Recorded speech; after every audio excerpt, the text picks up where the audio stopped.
that have really provided the power anyway. Duvall especially. I mean, it seems like every time he steps to the plate, not only is he a threat, but he fulfills that threat. Hard line drives everywhere, balls going out of the ballpark. He looks very comfortable right now. He'd like to be locked in for a long time.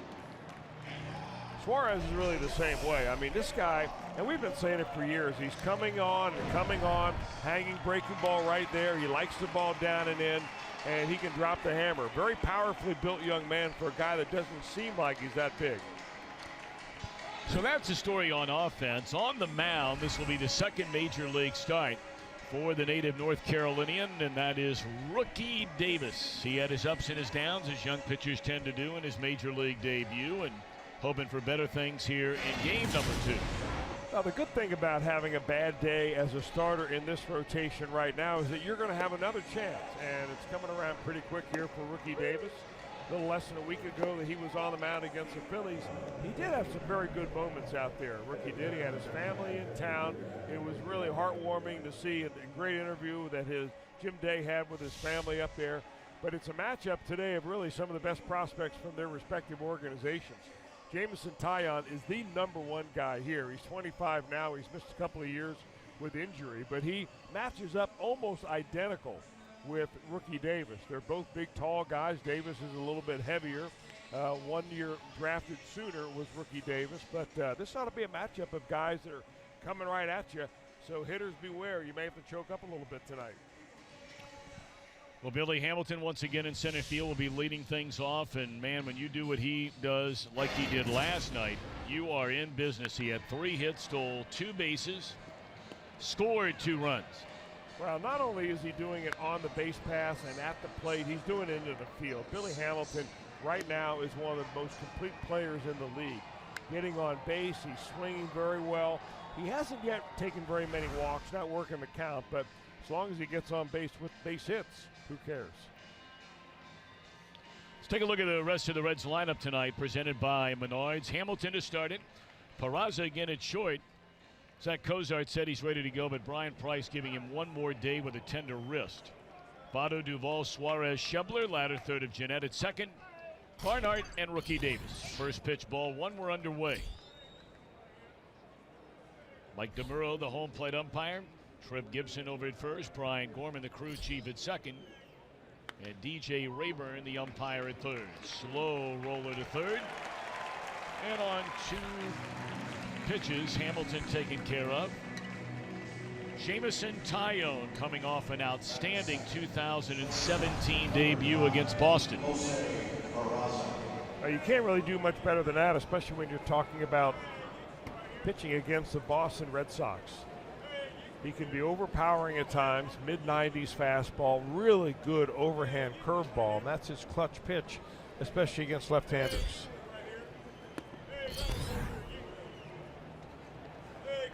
Now Jose Peraza, who had a single, a stolen base, a double, and scored a run last night in 5 at-bats.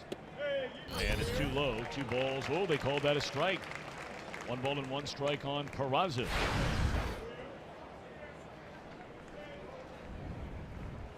$60 so a little cooler than it was here last night when we started at 75 degrees. And officially, the rain delay spans 1 hour and 14 minutes. Reds at 5-2, tied atop the National League Central with the Chicago Cubs, and that one hooked foul. 2-2 on Peraza.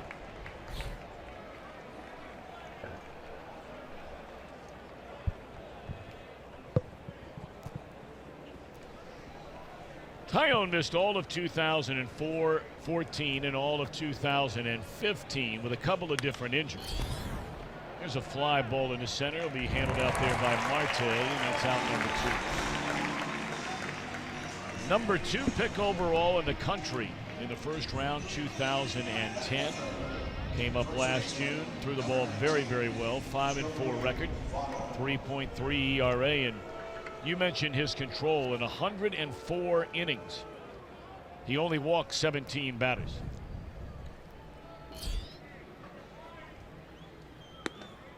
He's got kind of a long arm delivery, Taillon does, and being 6 feet 5 inches tall, sometimes that can be a problem in getting your delivery down. But by the time he made the major leagues last year, 24. So he probably got to the big leagues a little bit late, at least in the eyes of the Pirates. But when he had Tommy John surgery where he missed 1 year, then on his way back from that surgery, he had a hernia surgery that set him back as well. So really, ultimately, 2 full years of rehab, and he did a lot of learning during that time.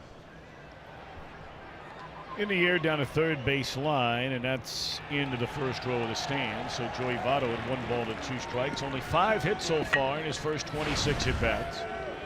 2 home runs and 2 doubles, 3 batted in for Votto. He's only walked twice.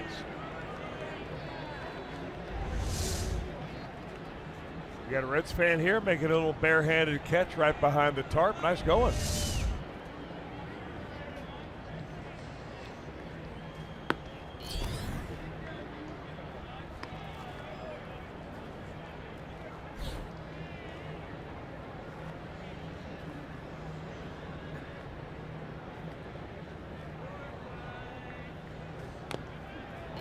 Emergency swing there and able to get a piece of it.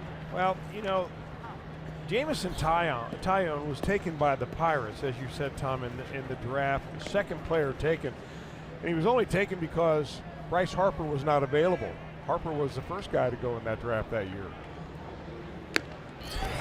Votto chases a pitch out of the zone, and he's out on strike. So 1-2-3 opening inning for Taillon.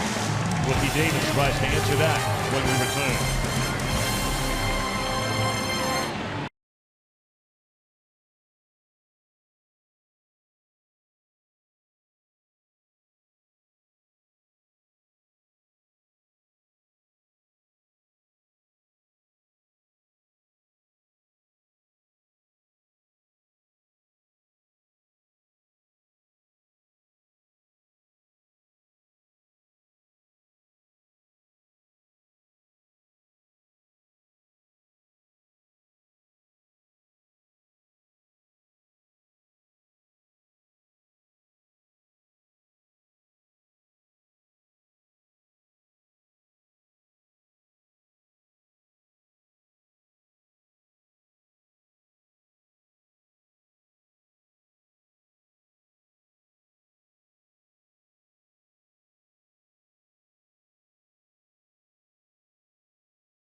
So now the bottom of the first inning, and the Pirates lineup stacks up this way, brought to you by Menards.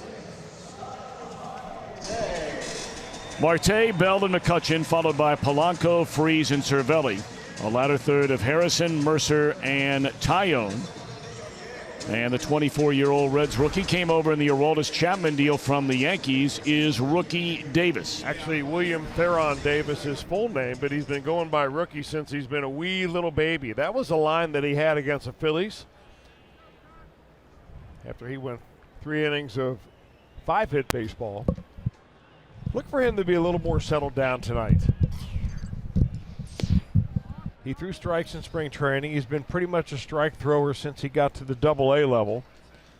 And Rookie Davis, of course, was one of those players the Reds got in exchange for Aroldis Chapman.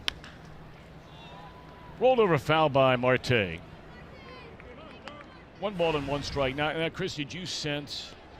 We know Rookie Davis was nervous for his major league debut. Did you sense that he looked or pitched nervous? Well, no, I didn't. But you can just tell that you're going to assume that in your first major league start. Sure. And he probably was amazed, that the strike zones are just a hair smaller. And it could have been that day that he was just off. Sometimes you need that pitch just on the corner, it just misses. Now there's a spot where he, on the previous pitch, threw one of the best sliders he could throw and then came back and tried to throw a better one. That's never a great idea. Better sometimes used to put something in between and then come back with the slider again. 2-2 on Marte. Missed with a fastball way inside to run the count full. My belief is that when you throw a perfect pitch, how are you going to make it even better on the next one? And you've shown the hitter your best slider. So he's not locked in on it, but at least he knows the best of the best. Now he's got to throw a strike here. Marte off to an excellent start in his own right. 9 hits and 25 at bats with a home run. That was a game winner right before the Reds came rolling into town, and Davis strikes him out hard down and away at 94 miles per hour. Well, rule number one, keep the ball down. And look at the movement on that pitch. I mean, it was at 94 miles an hour, but it actually had like a cutting action going down and away. Marte chased one down, and that's really a testimony that Davis kind of hides the ball well, too. Just keep it down. What I try and tell my kids on a semi-regular basis. Just Did keep it down. Did your dad ever say that to you? Probably once or twice. He said it 10 minutes ago. Here's Josh Bell, 4 hits in his first 17 at bats to begin the year. 1 ball and 1 strike to Bell. Bell's a really good pure hitter. Hits the ball where it's pitched all over the field. They're going to shade him the pull a little bit. He's kind of like a Adam Duvall, likes to hook the breaking ball. Tried to hook that one. This should be the second out of the inning, and it is. So 2 quick outs for rookie Davis. Take a look at the Reds on defense, presented by Ford. And really only the changes we've seen from the Reds' regular 8 pretty much this entire year is still up the middle. Zach Cozart still bothered with a sore wrist, so he'll sit this one out, more than likely back in there tomorrow night. Peraza moves from second to short. Scooter Gennett in at second base. On his first major league start, the second batter of the inning hit a home run against rookie Davis. He retires the first 2 here tonight before a base hit into right by McCutchen.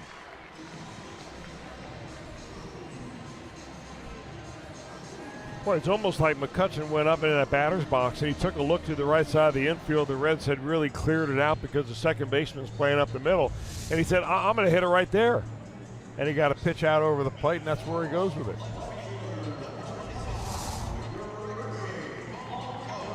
You'd think the 2 former MVPs would have more to talk about than what they're doing right now.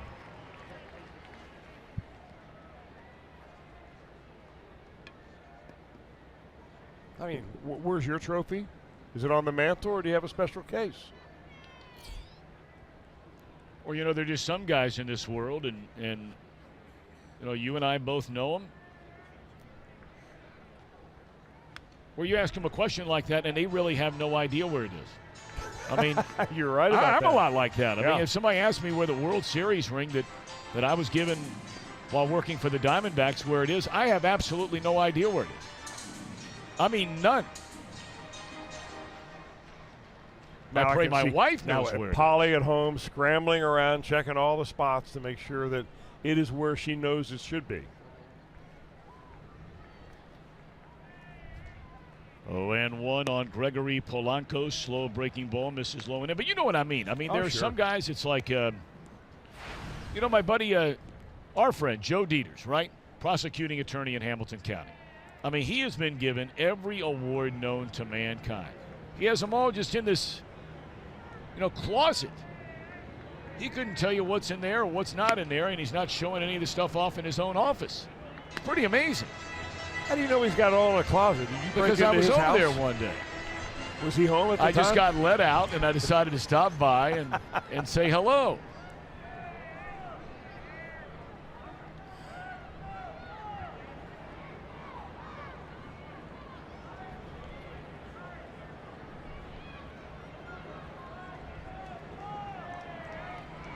Polanco off to a little bit of a slow start.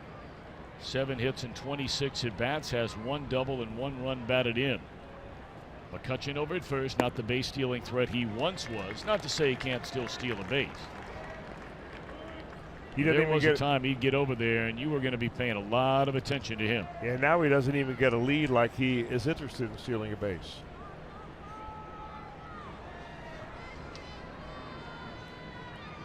McCutchen has 160 stolen bases in the big leagues. He had a nice long run there as that misses away, where he was anywhere from 20 to a season high of career high of 33. But in the last 2 years combined, 17 stolen bases.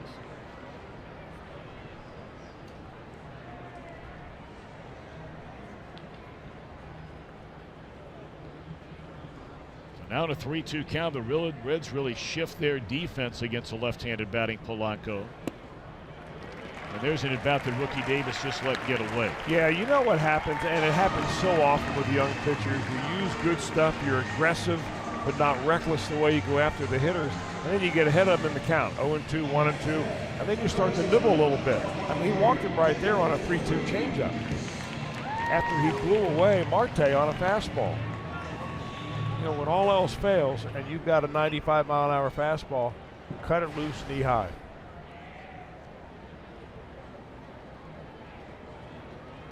So now David Freese, 4 hits and 14 at bats to begin this season, has a home run, 1 batted in.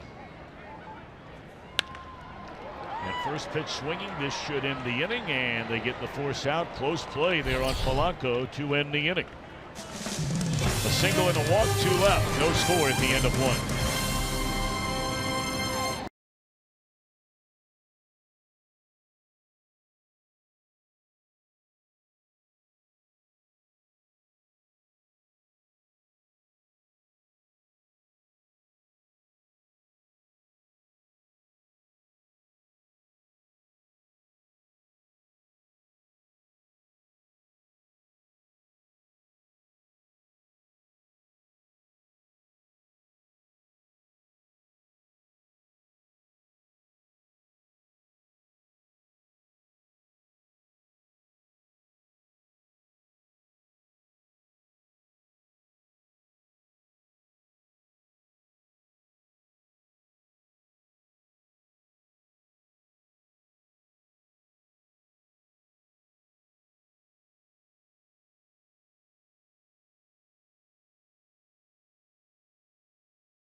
On defense, presented by your Ford dealer.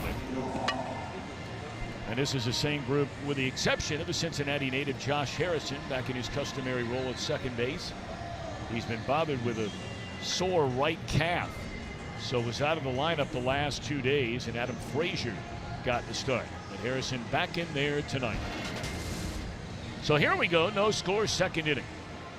We certainly appreciate you hanging around with us after an hour and 14-minute rain delay here in Pittsburgh. Hopefully the wet stuff is finished. We'll see. So now the 28-year-old Louisville, Kentucky native, Adam Lynn Duvall. 9 hits, 27 at bats, 2 home runs, 2 doubles, 6 runs, a team high batted in.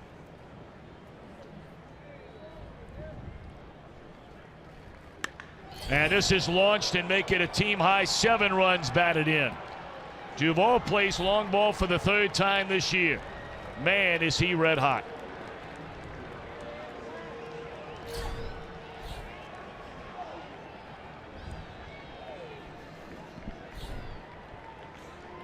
red hot, locked in, seeing the ball in the zone, however you want to describe it for Adam Duvall. I mean, he just makes it look easy.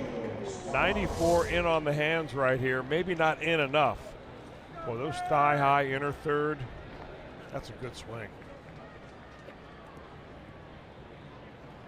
Boy, very little extra movement when he gets to the plate. I mean, it is right to the hitting zone. First pitch breaking ball in there to Eugenio Suarez. He would be the next hottest Red in the lineup. 7 hits and 20 at bats. He's also walked 3 times. His on base percentage through the first 7 games of this year is right at .500.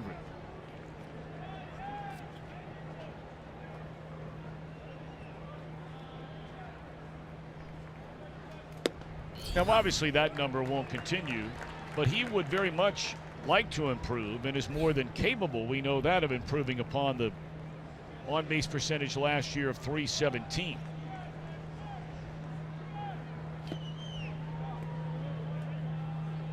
This guy's a better hitter than last year at .248. Provided plenty of power. And 21 home runs, 70 batted in. We would expect even better than that this year, but especially in terms of just his hitting.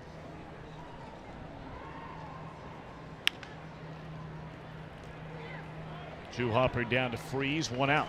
Well, he runs hard down the line, though. Each and every one of these Reds this year. RGS bringing the energy.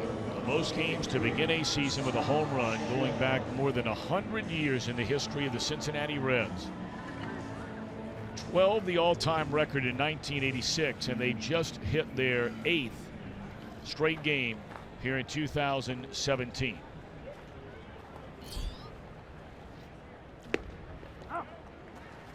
Scott Schebler owns 2 home runs of his 4 hits in 19 at bats.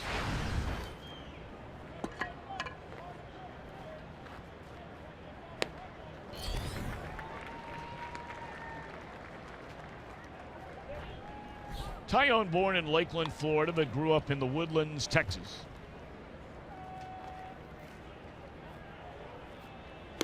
He had made 85 minor league starts before the Pirates brought him up last year, and they certainly figure he won't be making any more minor league starts. Gone swinging is Schebler. 2 away.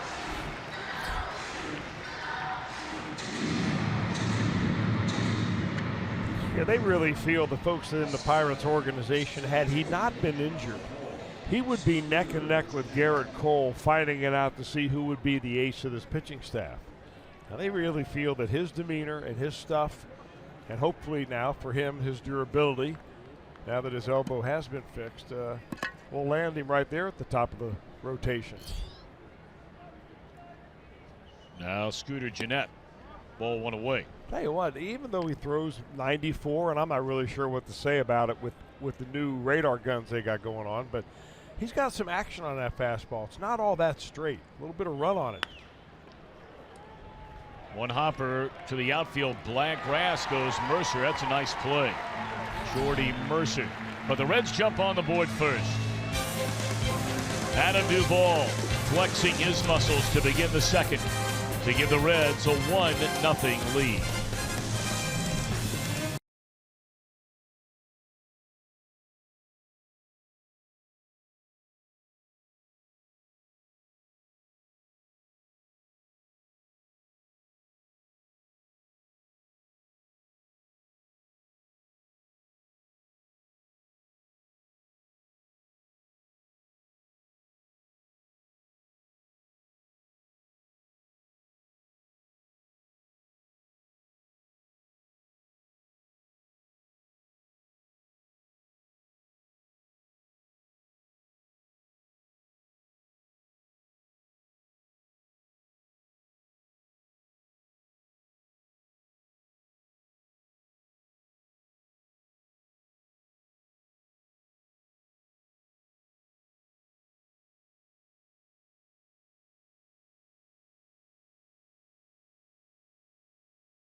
Confidence to me, I still have it. It's nothing that's lacking. But I walked off that mound knowing that my stuff plays here, knowing my ability, knowing what I can and can't do in certain situations. So, like I said, just getting that first one out of the way. Obviously, it wasn't ideal, but you know, that's why I get the ball every 5 days. I'm Jim Day. Rookie Davis also told me this was the longest week of his life, all the build-up to his Major League debut, and then he goes out and pitches only 3 innings, and he's been chomping at the bit to right that wrong. He called it the longest week he's ever experienced, but he is a very thoughtful and well-spoken young man. Well, Chris, I saw you over there nodding your head as those words were coming off the tongue of Rookie Davis, and you seem to like what you were hearing from him. There's a fly ball into right center. It's a big ballpark out that way. That's why that Scooter Gennett home run here last night beyond that right center field wall was just crushed. You know, I like these young pitchers the Reds have because they all seem to be very grounded, even keeled. No one's walking around with his chest out saying, here I am in the major leagues. You know, there's a certain amount of humility that goes along with it, and I think these guys appreciate that.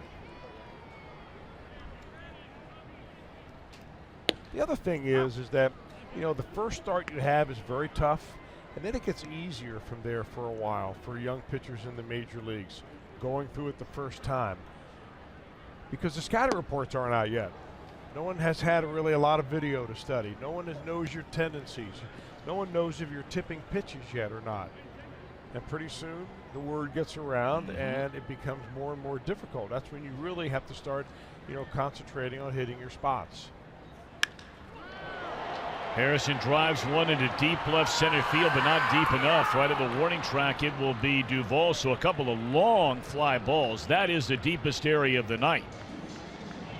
410 feet. In fact, left center is deeper than straightaway center here at PNC Park. You know, you pitch to the ballpark, and that's one thing that you can do here in Pittsburgh is that, you know, when all else fails, you get behind an account, you can throw a ball away out over the plate and let a guy try to hit it the other way. If he hits it out of here the other way, you tip your cap. More likely than not here, though, it won't happen.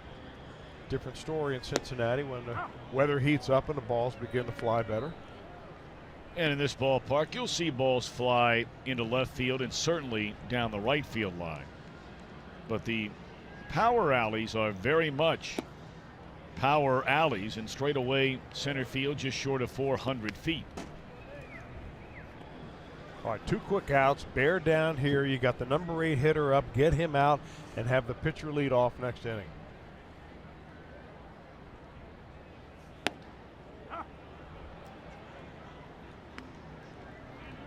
Jordy Mercer, 5 hits and 23 at bats, has driven in 3 runs.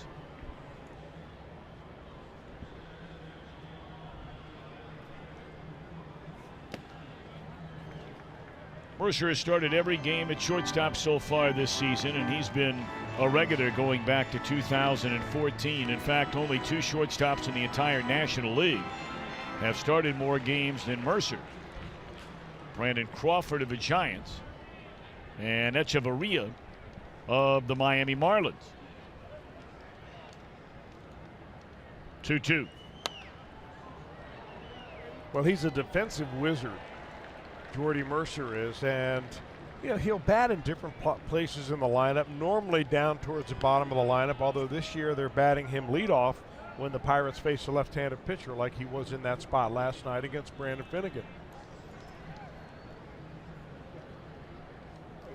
Man, pretty excited over there about making that play. And here you're getting a look again at Mercer. You just said it before this at bat ever began.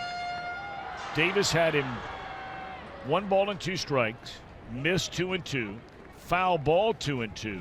Now a breaking ball down and away to the number 8 hitter and a full count. See what he goes with here.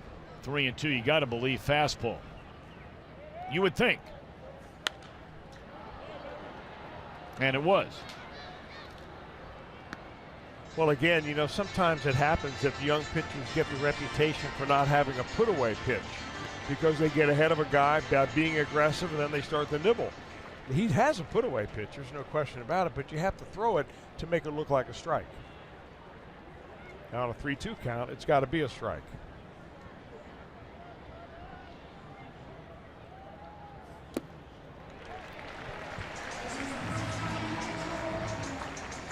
Well, those are the things that rookie Davis is going to learn. Yep. We've seen it twice in this game already with 2 outs, walking a batter to continue the inning, and in this case, walking a batter to face a pitcher rather than having him lead off the next inning.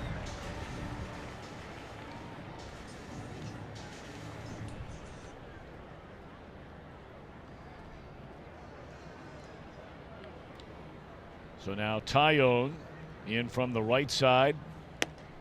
Strike 1.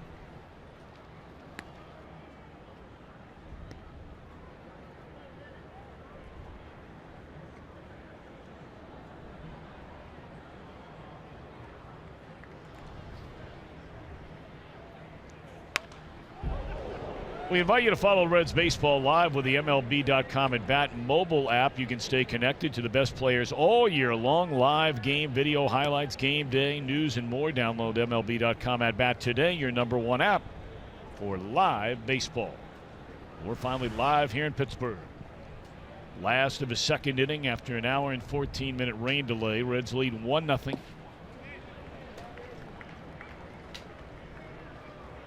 Adam Duvall, a home run in the top of this second inning.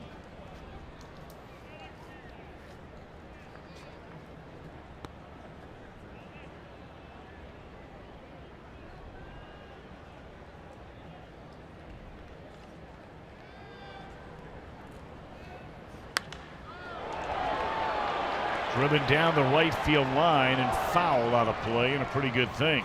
That would have easily scored Mercer from first base.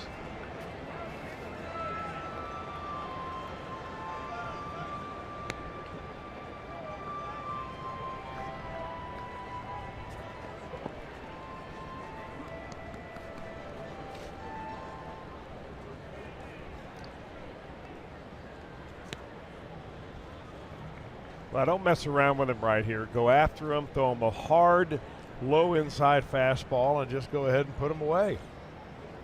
Going to go outside with it.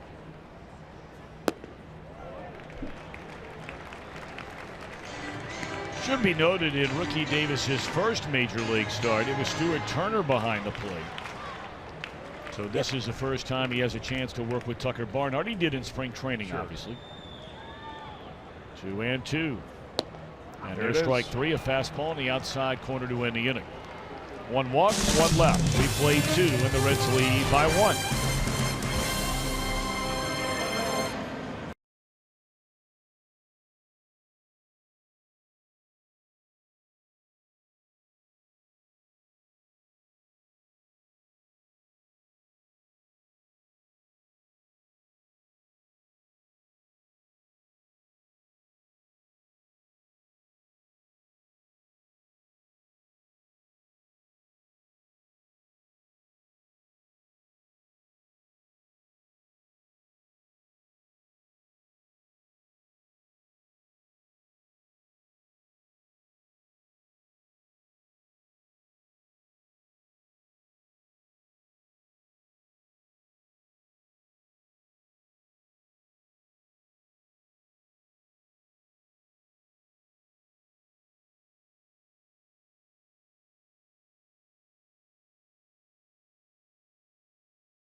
Break brought to you by T-Mobile. Well, Chris, you and I were talking about Jay Bruce, a pair of home runs last night and a thrilling Mets win at Citi Field. His first 42 games with the Mets last year were awful.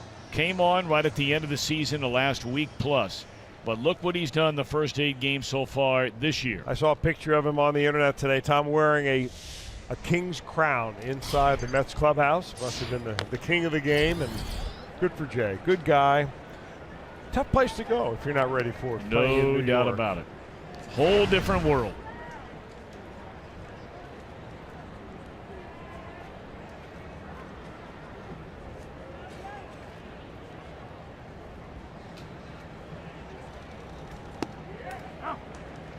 You know, it's one thing because of the internet now where you can pick up a newspaper, or I should more accurately say you can jump online and read any newspaper you want to anywhere in the country.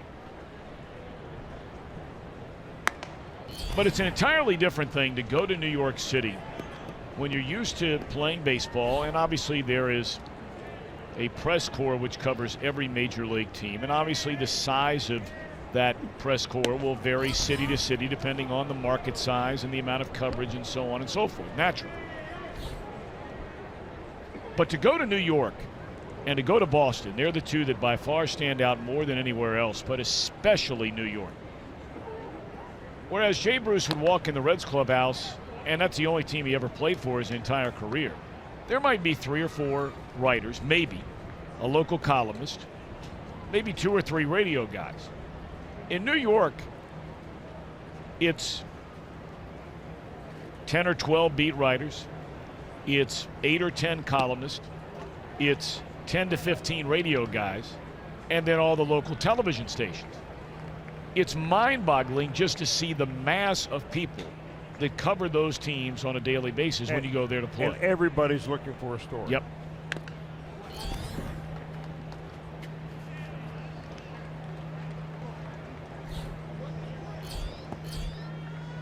And last year, the story was Jay Bruce because he was the one who was going to save the Mets in 2016. 3 balls, 2 strikes on Tucker Barnhart, leading off the Reds' third, and that one rolled over at Harrison, the Cincinnati Princeton High School grad and UC Bearcat. Throws out Barnhart, 1 away. Boy, he's made a nice living for himself, hasn't he? He sure has. You know, he was like a super utility guy here when he came up, and they weren't sure where he was going to play. Played a little third base, played even some shortstop, mostly second base. They gave him a long-term contract, and Neil Walker, who was the incumbent second baseman, was dealt to the New York Mets to make room, essentially, for Harrison to play there every day. Guy loves the game of baseball.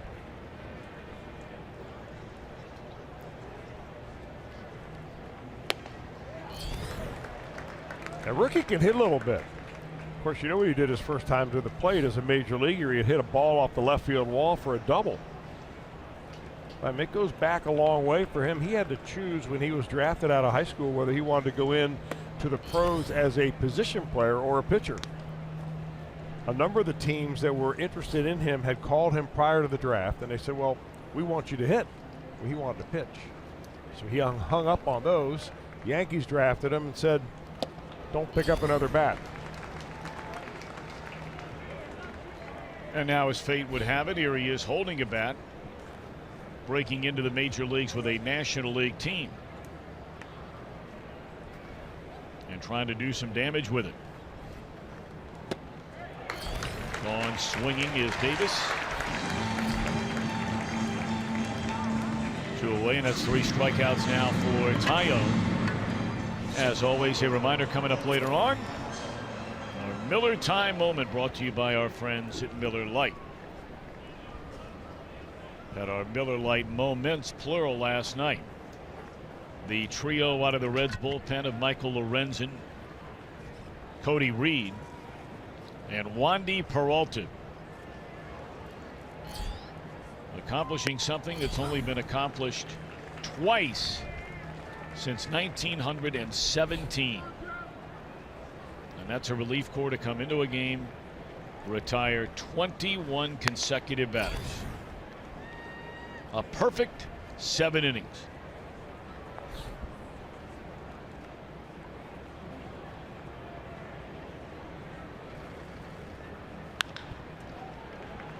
One, 2, 3 inning for Tyone. We're off to the bottom of the 3rd. 2 young pitchers sharp so far. Reds lead on a Duvall home run.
You heard Tom and Chris talk about the visit we had with Rookie Davis's family when he made his debut, and his sister Arian, his personal statistician, who since A-ball has charted games for him and charted pitches. Now, this is much more than eyewash. I talked to Rookie about this, and particularly what he wants to know is the first pitch strikes, how many and what pitches he threw. But beyond that, the most important thing he gets from Sis is a 1-1 count. The difference in OPS of hitters that have a 1-2 count or a 2-1 count is significantly different. He wants to know what pitches he threw to get to a 1-2 count and the pitches that he missed on to make it a 2-1 count. They talk after every game, and I'm sure she's charting right now. I have no doubt about that. You could tell during that interview you had with her, Jim, and her mom and dad, that she knows her baseball.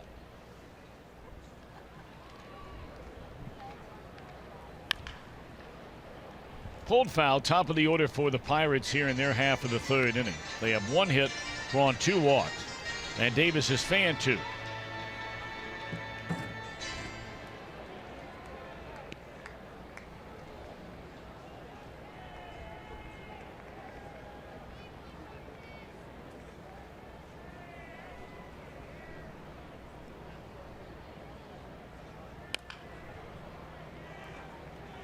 Well, Marte's been down at a count both times. He eventually got struck out on a fastball down and away. It's a young man that hit over 300 last year. In fact, he was 6th in the National League in batting average last year when he hit 311. One-time All-Star, 2-time Gold Glover.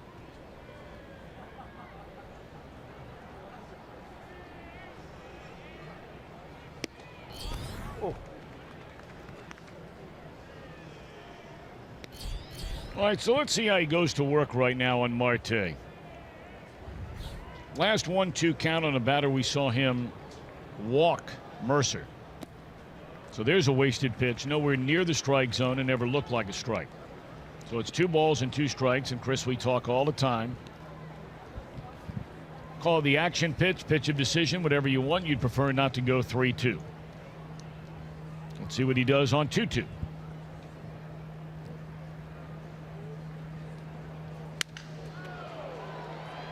Broken bat, flare into left field. That's just bad luck. And a base hit by Marte starts the Buccos' 3rd inning.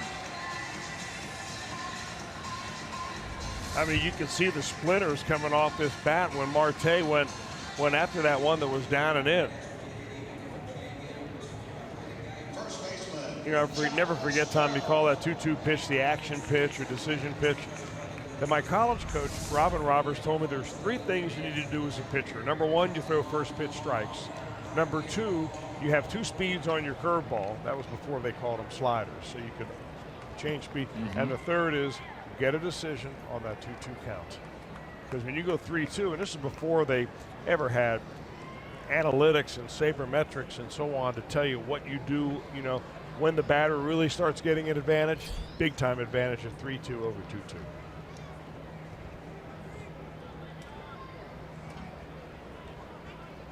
So now Josh Bell, you got to keep an eye naturally on Marte over there at first base. He does not have a steal this year. He does have 1 attempt. It's interesting to know that with a right-hander on the mound, you go back over the last 3 years, Marte has attempted 86 stolen bases. That ranks 3rd among all major league players.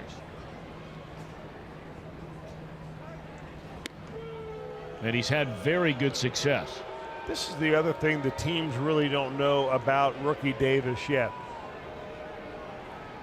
How does he change with a runner at first base that can steal? Does he use a slide step? Does he have a really good move to first base that he hasn't shown yet? Does he have a balk move? Used a slide step there. And Bell fouls away the first pitch, strike 1. And the other question is, all right, well, does he always throw a fastball on a slide step? You know, so it really starts getting complicated when you really start adding up all the variables. But eventually they get the book on you. Marte, he was leading, he pretty much leads or very near the top of the caught stealing list every year. Good pitch there, fastball in the inside corner. I'm not sure Bell agreed with that call. You know, they don't ask for second opinions. No, around they that do home not. plate area. No, they do not. And that's not going to change anytime soon.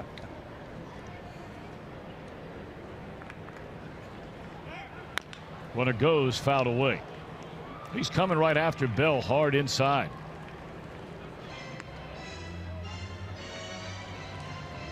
I always think that's a good sign when a right-handed pitcher can throw a ball inside to a left-hander consistently. That's a hard place to throw. Your alignment has to be good. You have to make sure you clear your hips, get good extension. But boy, does it open up the strike zone if you can get it in there.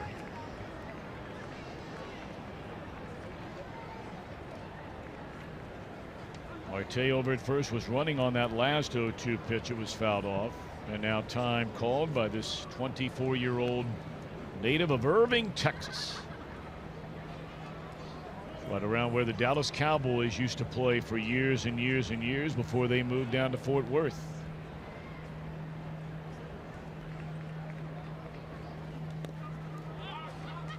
Beautifully blocked there by Tucker Barnhart.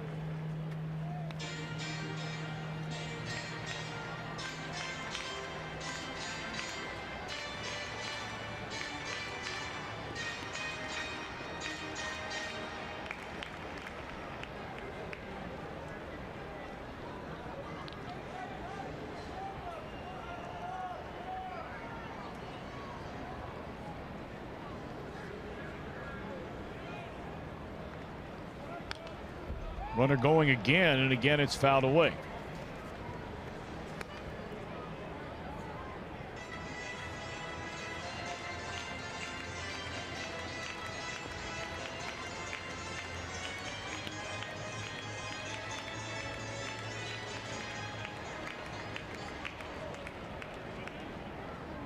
Bell has been ranked among the top 3 prospects in the Pirates organization over the last couple of years.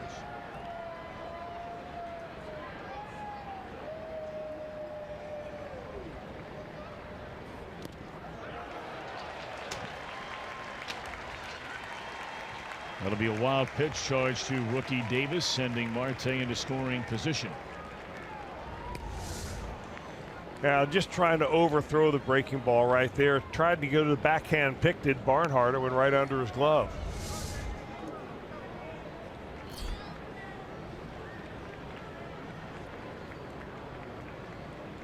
And really, we're getting to know Rookie Davis a little bit, but I think, Chris, just looking around at his defenders. Now, a lot of it had to do with a speedy runner over at first base. That's a nice job there by Bell. He'll advance a runner down to third, and that's the first out of the inning. I'm starting to say, though, his defenders look to be on their heels a little bit. Well, he's really deliberate out there on the mound. Well, you're right. You get better play behind you when you speed it up a little bit. I mean, you just watch the body language of guys. And, you know, you're fortunate enough to do what we do. There's just sort of a rhythm and a timing to everything in watching defenders, and they'll do a little fidgeting. Some guys are pretty calm, but a lot of fidgeting going on. Prime example, you're seeing it right here. Just now looking in and getting a sign from Barnhart, and here's McCutchen. Runner at third is a tying run.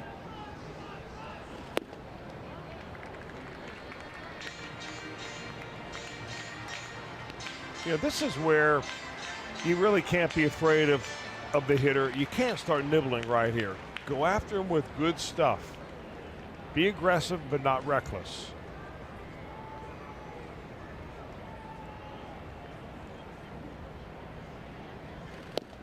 Good pitch here in the inside corner. That'll even the count, a ball and a strike. McCutchen singled into right field his only time up. I mean, if you're a pitcher out there, you don't want to have that run score. But at the same time, you have to realize you're winning 1-0 already. It's not a game killer. And the chances are a fly ball is going to score them. So don't get yourself into trouble and open up the gates for a big inning by trying to save the runner at third base. 1-1 on Andrew McCutchen. Marte at third base, and a fastball runs well inside. Suarez, Peraza, Jeanette, Votto, all drawn in.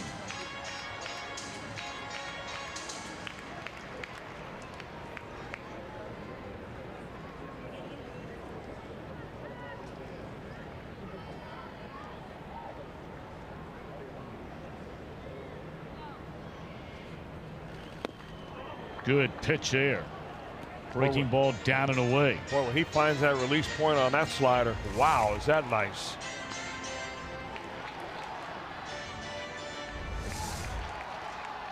How about running that one off about 20,000 times? Starting with this pitch. But you may mention, you know, many times after you throw a really good one, do you come back and try to throw a better one? Looks like they're set up for that.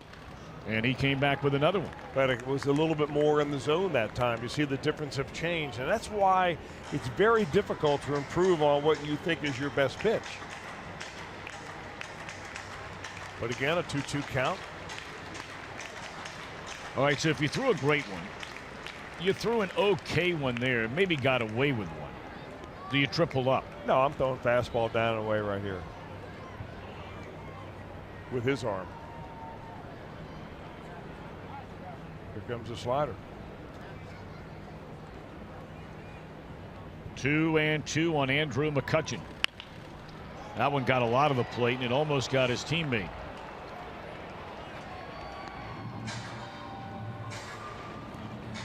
Now that's why when you take a lead, you're running in foul territory, because if you do get hit with a ball, obviously it's a foul ball. If you get hit when you're on the line or on the bag with a ball that is in fair territory, you are out. A lot of people think that third base bag or first, second base or first is a safe haven. Not so. All right, let's look into Tucker Barnhart once more. 3 consecutive sliders in this at bat. After getting ahead initially at 1 ball and 2 strikes. They're going back out there again. 2-2 on McCutchen. Boy, that was a good one, but he didn't chase it. Maybe just not enough time in the strike zone to look like a strike. The other part of it, you've seen 3 of them. So you're getting a pretty good idea what the spin looks like, where his release point is.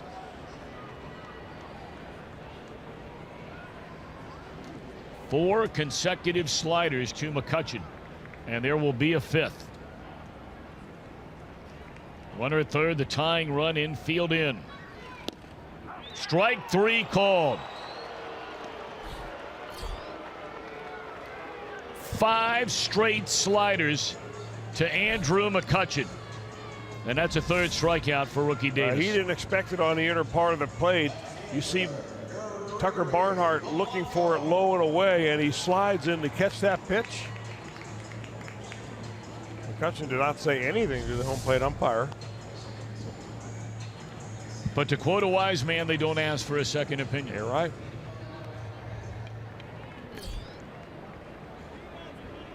All right, so now the infield naturally backs up with 2 away, and here's Gregory Polanco. He walked his first time up. Slight shift put on the left-handed batter. The shortstop Peraza 1 or 2 paces off of the second base bag to the shortstop side.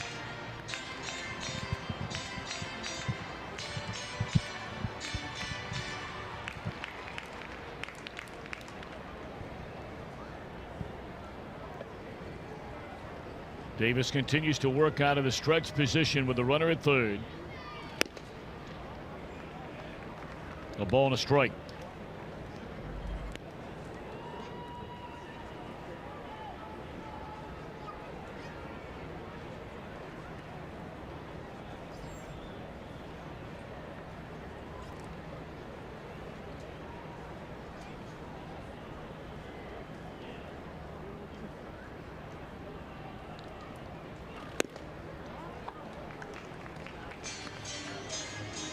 Two and one.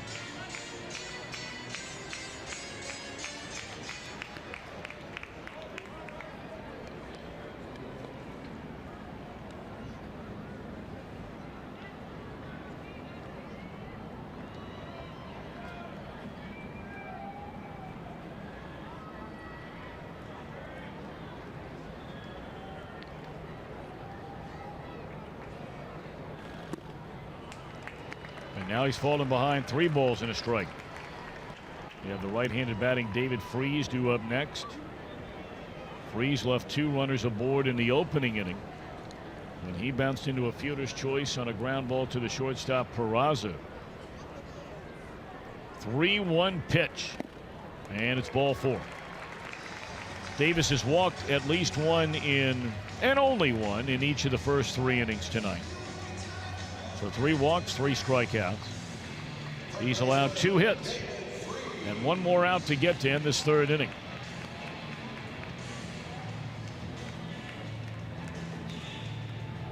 Everybody around baseball in action tonight. Well, the Cardinals are getting drilled again. They had a 2-0 lead over the Washington Nationals. Washington has scored 6 unanswered runs. That game in the bottom of the 6th inning. Ball 1 to Freese. It's interesting to note, last year, in over a third of his at-bats, 492 plate appearances, Freese came up with runners in scoring position. That was the highest percentage of any player in Major League Baseball. He wound up knocking in 40 runs in such situations. 0 for 1 tonight.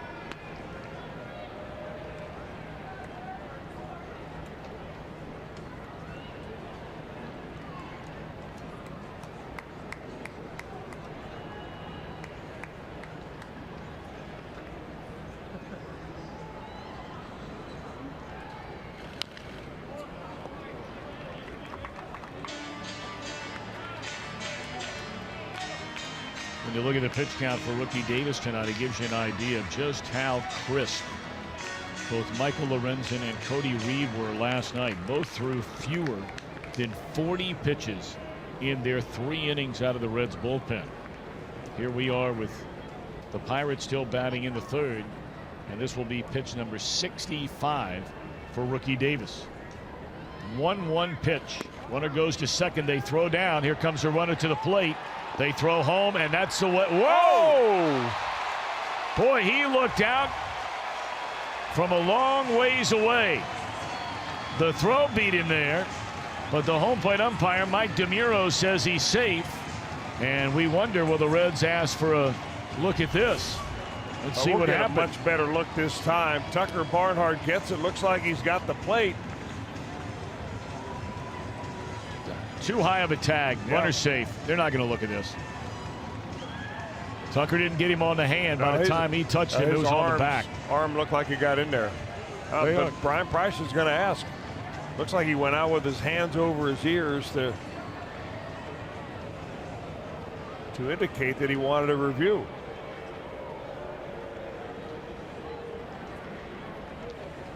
What Major League Baseball's tried to do this year is really tidy up the review process. We're taking another look at it right there. You may see a better shot of it. Maybe on the home crew side, I don't know. But that's a pretty good look we've had right there. They're making sure the manager makes a decision within 30 seconds as to whether he wants a review or not. And then the review process, MLB is aiming for 2 minutes or less.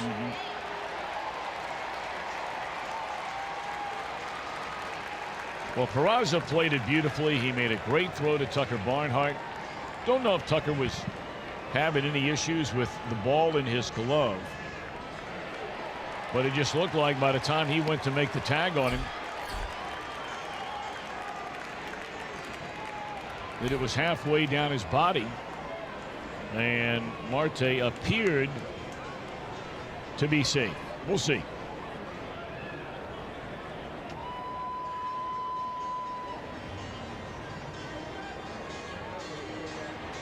That's where the game, though, has changed so much. In the old days, that catcher sitting right on top of that plate, blocking the plate. Hart, the question is, though, we know that Marte is touching the plate right here, but do we know where the tag is? And that's the hardest thing to see, I think, from that angle.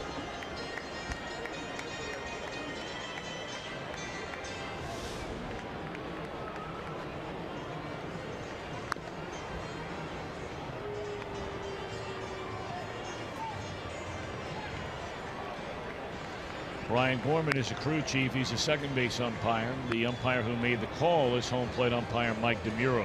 They're the ones wearing the headsets.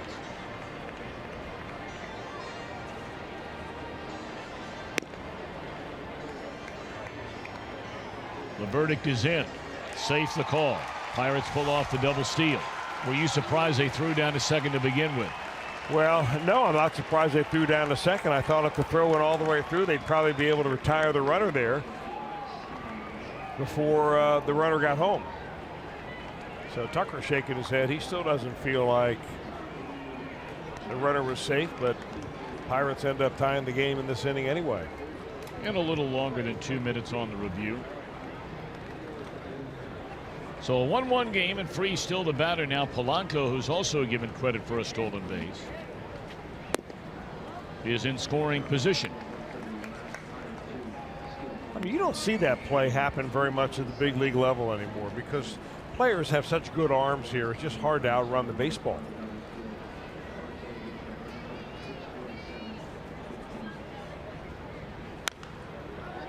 It would be interesting to go back and look and see if that throw down to second base gets Polanco. Polanco can really run. I mean, you're not talking about some guy who is a plotter that was going to second base here. Because you have their two best base runners on at the same time. He had here. a big jump right there. You're right. That probably would not have got him. I didn't think he had that big of a jump on real live or lifetime. I've never been a fan of the play of throwing down there if you've got two guys on the bases that can really run. I mean, it just happened to be the case where that's what the Pirates had. If you had Josh Bell over there running, even McCutchen at this point in his career. But these are their top two guys. 3-2 pitch.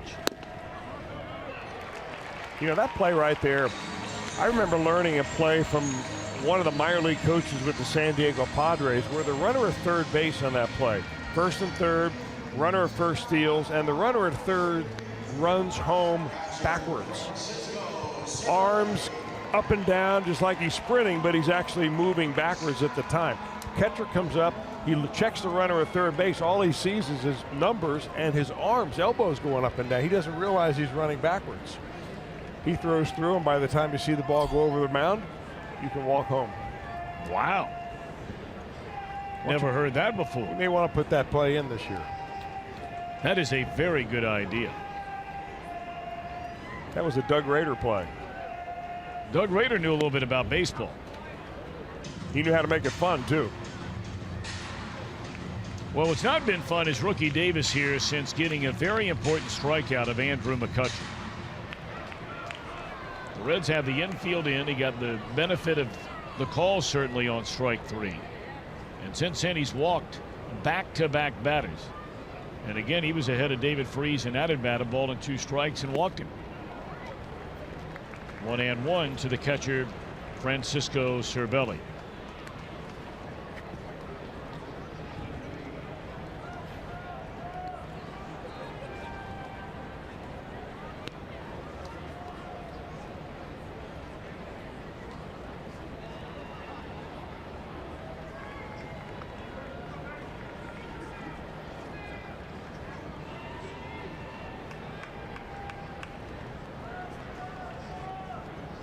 Two on, 1-1 game.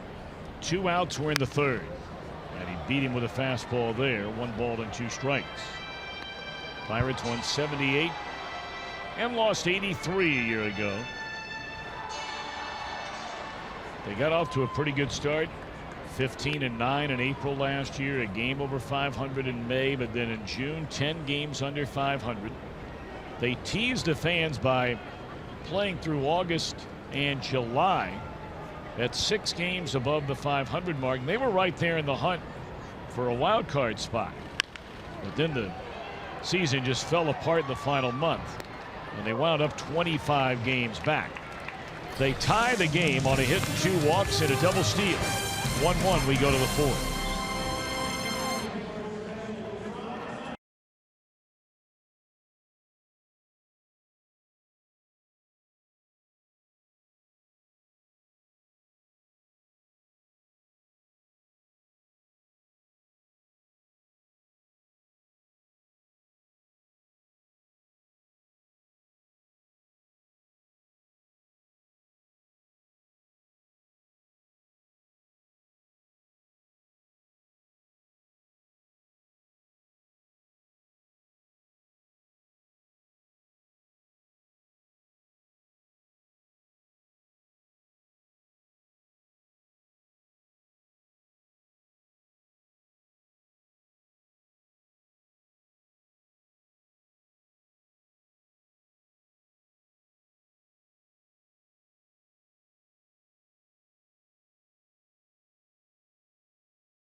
Brewers this Saturday. That'll be Kids Opening Day.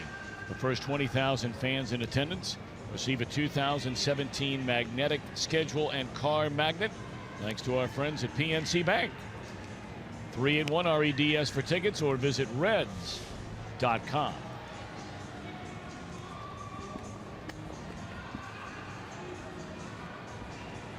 They play some of the best music in the league here in Pittsburgh, before the game and during the game.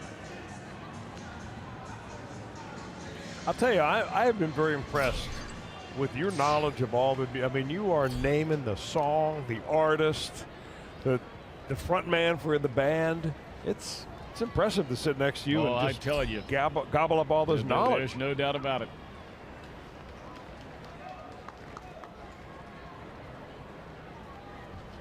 Can't even remember my uncle's name, but I can tell you who the singer was for the Jay Giles band. Speaking of, he passed away today. Sad sure news. did, Sorry to hear that. There's a base hit down the line by Peraza, never breaking stride. And he will slide in safely with a double to begin the Reds' fourth inning. And stays on the bag right there. I mentioned last night, and the Pirates still haven't figured it out, that Andrew McCutchen's playing him very deep. He has a tendency to dump a lot of balls into right field. Peraza does, and he gets a lot of these. That's a good pitch by Tyone. But where McCutchen starts out is so far away from the line that even a good play by McCutchen's not able to get him. Peraza's just too quick. It's Peraza's 8th hit of the year, his first extra base hit of the year. I bet out of 8 hits he's had, 5 of them have gone into right field. I think you're right. And now Votto shoots a sinking liner into left, and Peraza too far off the bag. He's lucky to get back safely. Polanco came in hard on that and made a nice play on that sinking line drive, as you said, off the bat, hit hard by Votto. But he tried to throw it on the run, like an infielder would making a slow roller play.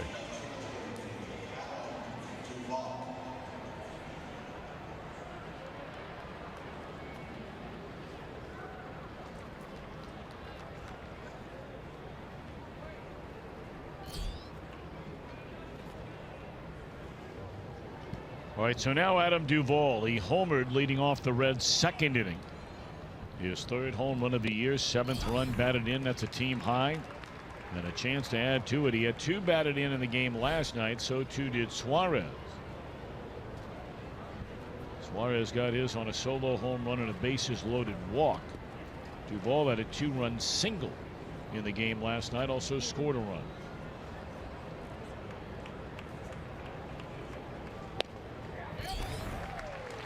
That's just rearing back and firing right there. Here was the first at bat. Just a quick, powerful, efficient swing.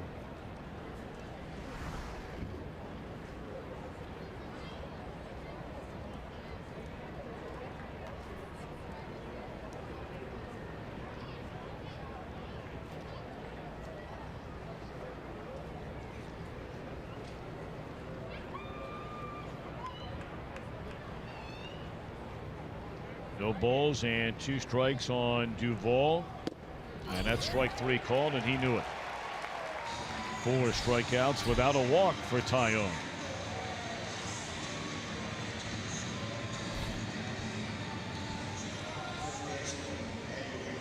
Peraza begins this inning with a double. He's not moved since, following Votto and Duvall's at bats. So now it's up to Eugenio Suarez to try and break this 1-1 tie with 2 outs in the 4th inning.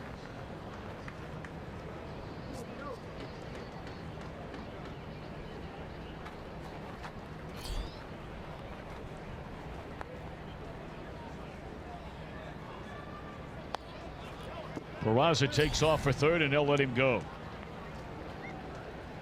His 3rd steal, and has not been thrown out.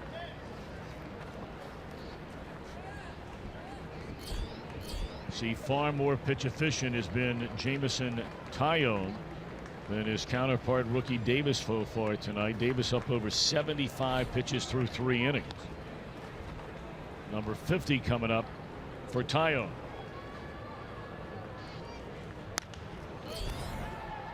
Of course, all that is fine and dandy, but at the end of the night, it's still a 1-1 game on the scoreboard.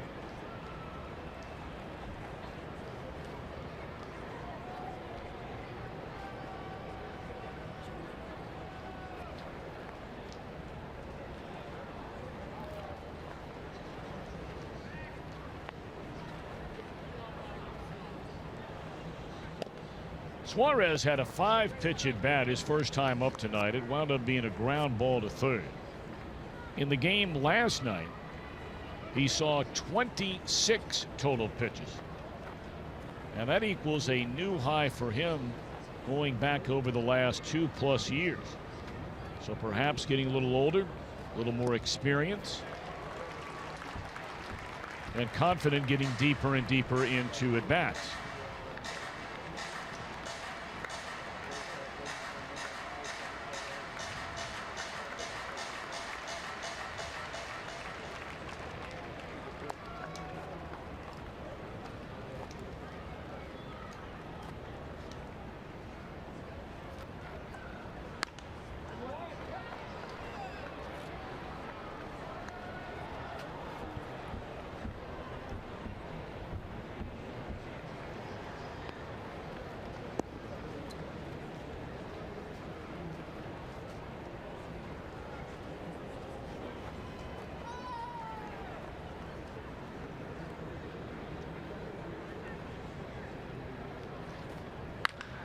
And that one shot into right field, a base hit by Suarez. And that'll break the tie and make it 2-1 Cincinnati. That's another excellent at bat by the Reds' third baseman. Well, especially when it results in a line drive going opposite field there. That means you're committed to plate coverage when you do that. That ball up in the zone and just trying to put the fat part of the bat on. He has another very, I think the swing of Suarez and Duvall, very similar. They're batting back to back in the lineup. It doesn't mean they're going to hit the same pitch or be the same ultimately at the end of the year. But if you're going after him, you've got to make a note of it. But they're both dangerous. They both like the ball up for the most part, although he'll hit the breaking ball down. And Suarez will kind of hook that breaking ball too, very much like Adam Duvall likes to do. Suarez, a successful attempt, his only stolen base try, and that one drilled into right field, and a leaping grab by McCutchen to end the inning. That ball was smoked by Shovel. But no sooner do the Pirates tie it, the Reds recapture the lead.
I'm Jim Day. We always like to send out our best to guys that are ailing a little bit. And our guy, Tom Brenneman, a little surgical repair of the plantar fasciitis. He's in a boot, playing a little hurt, so hobbling around a little bit. Last night from the ballpark, your partner, Chris Welsh, tweeted out a picture of those two, well, on a little carriage ride. Pretty pulled by cool. a bike. Yep, got to get Tom back in style. But, Tom, we have one better for you after this pitch. I mean, you guys are crammed into that little thing right there. I mean, It looks like we're crammed in. We really weren't. You're crammed in, but we have this waiting for you tonight. So that's a personality shot right there. So you're taken care of after the game. We know you're hobbled. All right. Oh, that's funny. That is funny. And I hope inside you have some Marvel comic books in there waiting for me when we arrive. We do. Well, not only that, well, Tom, you guys gave me a beating and didn't even have the decency or the courage to give me the beating on the air. I earned it. I didn't realize until later that you just really are not a comic book kind of guy. I'm not. I'm really never have been. Even as a kid, obviously. I think it's pretty evident to most people about now. In fact, you had me sold on it. I thought it may have been related to Carvel ice cream somehow. But no, Marvel. And that would be a big promotion day coming up. We'll tell you more about it Ballpark. tomorrow, but we had to get into the fact that because some of you were well aware, I understand, that I had botched that thing up one side and down the other. Somewhere I think we're truly offended by it. That is a foul ball. And I apologize. No, they would never be offended, but they were after me, at least on Twitter, to correct you. And I was looking at the Red schedule today, and I always wonder, one of the things I always check when I check the Red schedule when it first comes out is when we go to San Diego, because we might be there in June. where they have Comic Con. Well, I've been there for that. And you may not fit right in, but you'll get the pronunciation I of Marvel can assure right. you, and not being a comic book guy, but staying where we used to stay in San Diego, which was at beautiful Marriott, you know, right next door to the San Diego Convention Center, and that's where Comic Con they hold that. I tell you what, it's like walking around on a different planet. Suarez trying to climb up on the tarp and make that catch, and couldn't do it. Yeah, you're actually allowed to climb up on top of that tarp. In fact, you're actually able to get on top of the tarp, and then if you can put 1 foot on top of the wall, that is legal too. You can't have a foot inside the stands, but you can stand on top of that wall. That's the tarp. They use that tarp here a lot. They do. All our cities here in this part of the country, Pittsburgh, Cincinnati, Kansas City, Cleveland. Browns crews do a great job. Down to third. And Suarez will throw out Harrison to start this 4th inning. Reds with a 2-1 lead. Well, Jim, I'll be looking for that carriage outside. I appreciate you thinking of me. We got it ready to go. Thank you. It's on Marty's dime. You know, when you're in No, a it's carriage, definitely not on his dime because he doesn't reach in the pocket. you know, when you're in a carriage like that tonight, Tom, you can't yell mush mush to the guy on the bicycle. That poor guy last night. Oh, man. I mean, you and I sit down in that thing. Now, if we show you the bridge, the Clemente Bridge, which is shut down for everything except for pedestrian traffic right after a game. But they let the bikers go across. It doesn't look like there's much of an arc to that bridge. There is. And when you've got the two of us sitting in there, and he starts getting closer and closer and closer to that bridge, it was his first night on the job. First time he'd ever done it. He got us home safe. That's all that matters.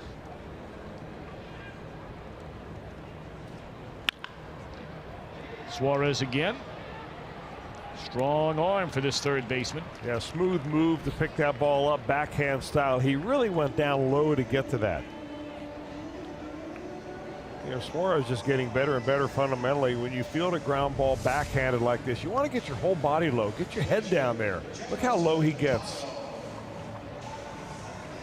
And from there, it's a matter of delivering right to the first baseman.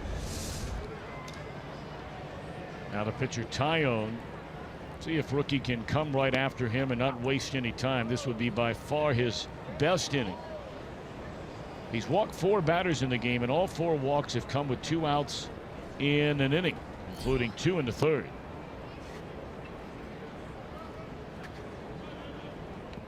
Pirates only have 2 base hits, a single by McCutchen with 2 outs in the first inning, and a leadoff single by Marte on a broken bat in the third. So they're not hitting it. Walks have been the problem. No, and when he does miss, he's missed down.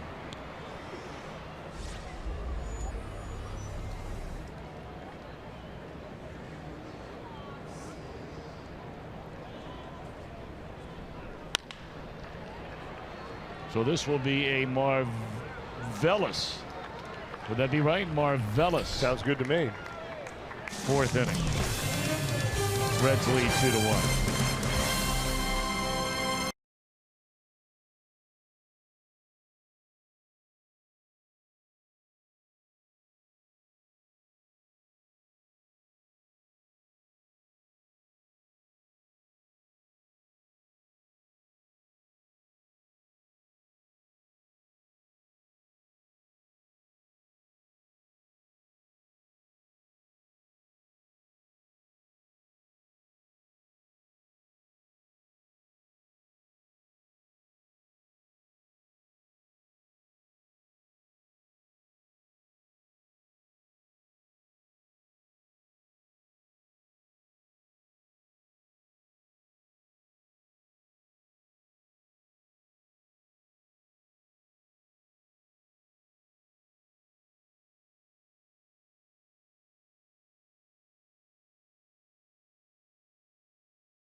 Sports Ohio is brought to you by Cincinnati Children's, changing the outcome together. And by your local Ford dealer. Ford, go further. Well, as you know, the Memorial Tournament presented by Nationwide is coming to beautiful Muirfield Village Golf Club. Jack Nicklaus, the host every year. That's May the 29th through June the 4th. That'll be the official kickoff to summer. Order your badges right now at memorialbadges.com. That is a great tournament in Columbus, Ohio. They had their version of Bark in the Park here tonight in Pittsburgh. It's one of our favorite nights of the year in Cincinnati. We have one coming up, in fact, on this homestand. In fact, the SPCA has their big fur ball coming up, and tickets are still available. That'll be 2 weeks from this Saturday out at the Sharonville Convention Center. Saturday, April the 29th, if you're interested at all in that for the SPCA Cincinnati. It's always a great night, great time.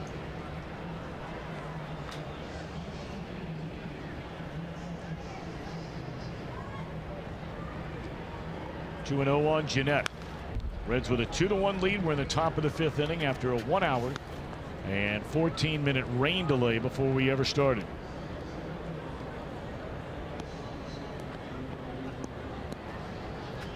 So how long can Scooter keep it up? How long can he make sure that every hit he has is a home run?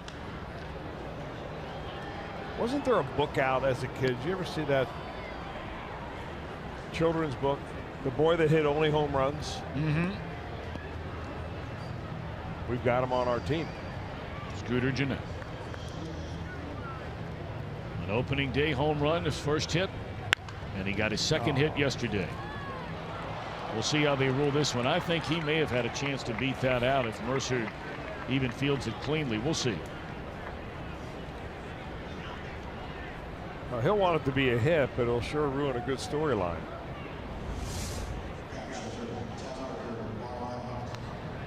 Mercer is usually one of those shortstops that if he touches it, you're out. He is that good, and that ball looked like it just came up on him a little bit.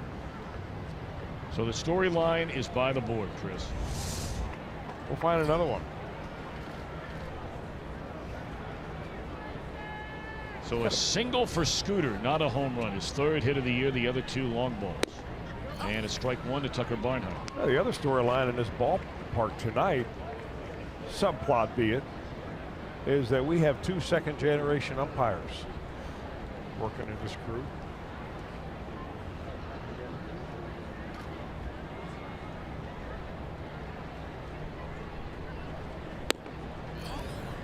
And one is behind home plate. Mike DeMuro is the second-generation umpire. His dad, Lou, umpired for 20 years in the American League from between 1963 and 1982 until he was hit and killed by an automobile.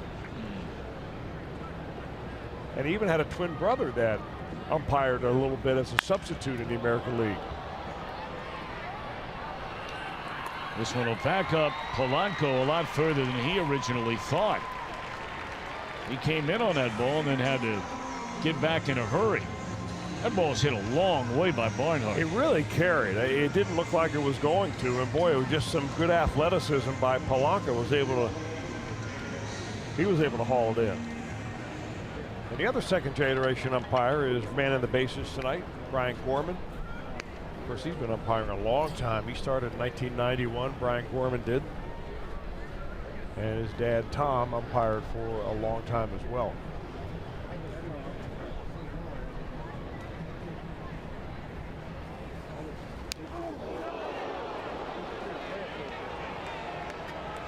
Well, that one got Rookie Davis. The question is exactly where did it get him? He is in some pain. And now starting to walk towards home plate and first base, but he's hurting. He just tries to get out of the way of that one. It got him below the hand on the pitching arm. Right about halfway between the elbow and the wrist.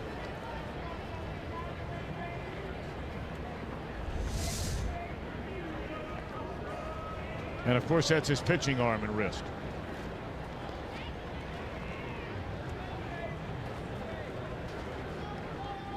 Look at that hand shaking. Yeah, got the stinger.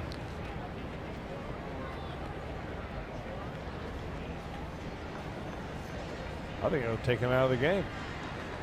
I think he's staying in. Oh, he is staying in. They're likely to warm somebody up in the bullpen, though. Yeah, just because he's walking down to first base doesn't mean he's still long for this game. There are a few bodies I would imagine we'll see moving around momentarily.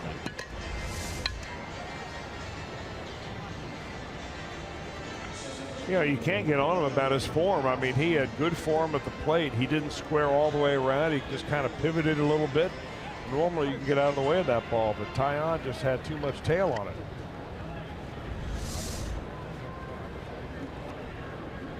Well, better the forearm than getting you on the wrist, and it appeared to get more of the forearm, the meaty part or muscle part for Rookie Davis anyway, than it did his wrist, although he continues to clinch that thing.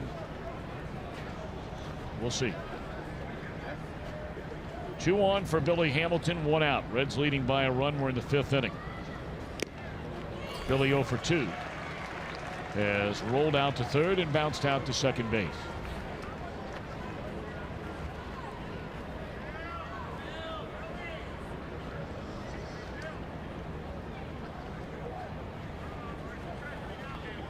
There are some people walking around in the Reds dugout. This one popped up. This will be the second out of the inning. But no one is actually throwing down there yet. It looked like Tony Cingrani was going to get up. In fact, he did get up and then sat back down.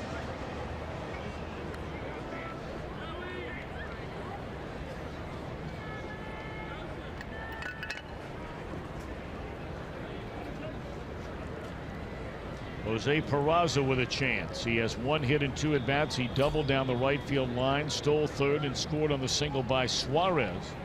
The go-ahead run in the 4th inning.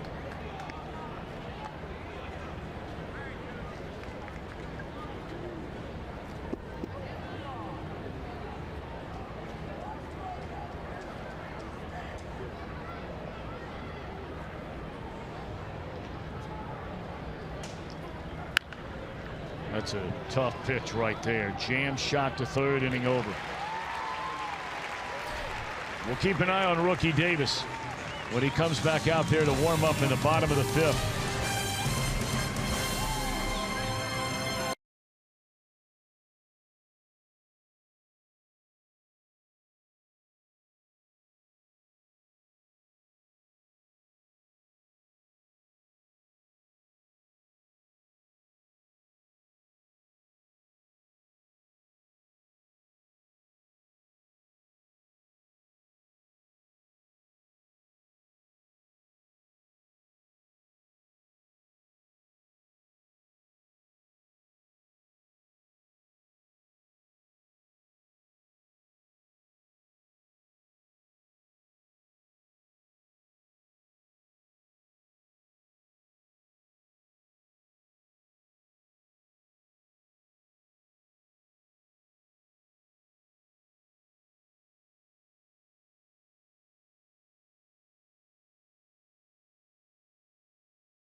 He makes his way right back up into the Reds clubhouse, and look at the welt on that right forearm already.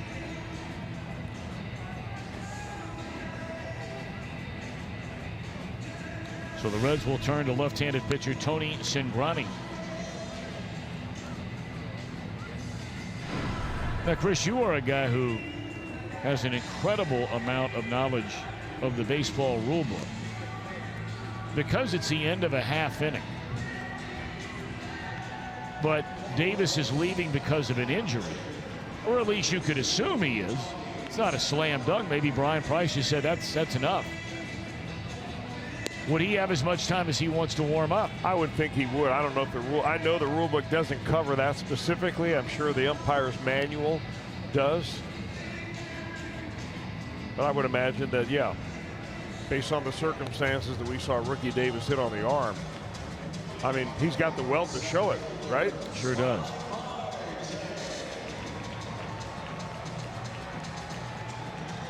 Davis overall in his second major league start, trying to improve on the first one. He was on the way of doing that, actually. In fact, he probably would have been just fine had he been able to go back out there again. 4 innings, 2 hits, 4 walks, though. That will be a number that he'd like to improve upon, but he's kept his team right in the ball game.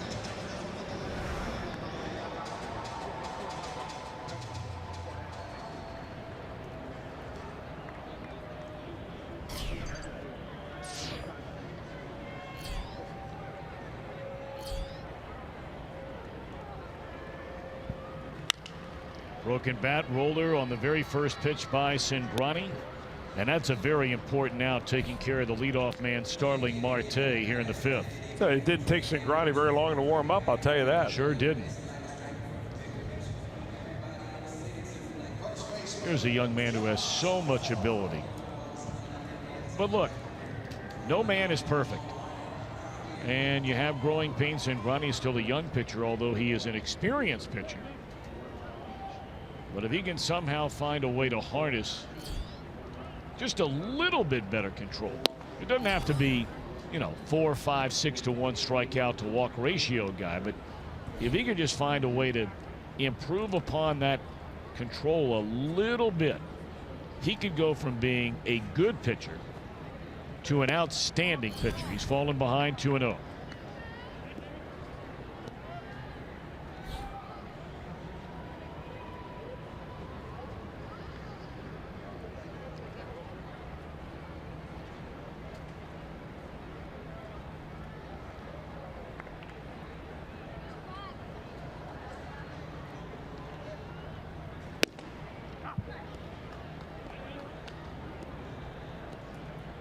Bellis popped to short and bounced out to Joey Votto at first.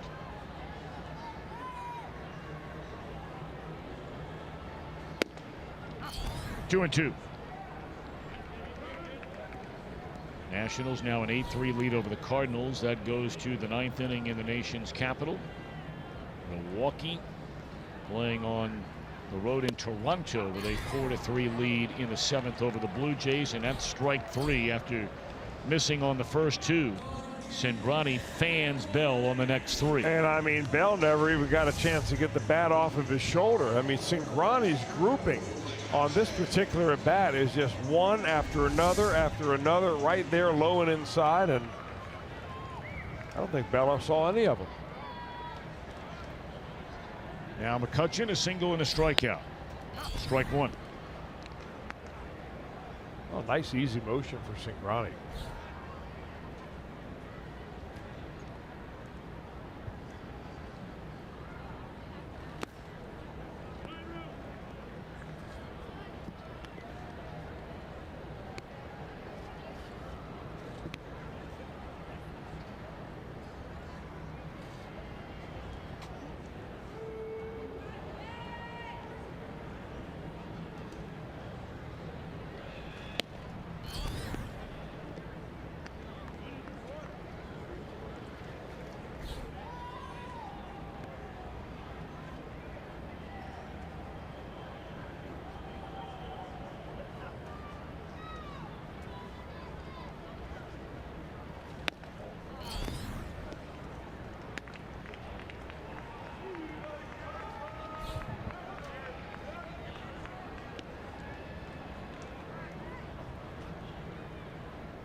Three and one on Andrew McCutchen. And a 2-out walk.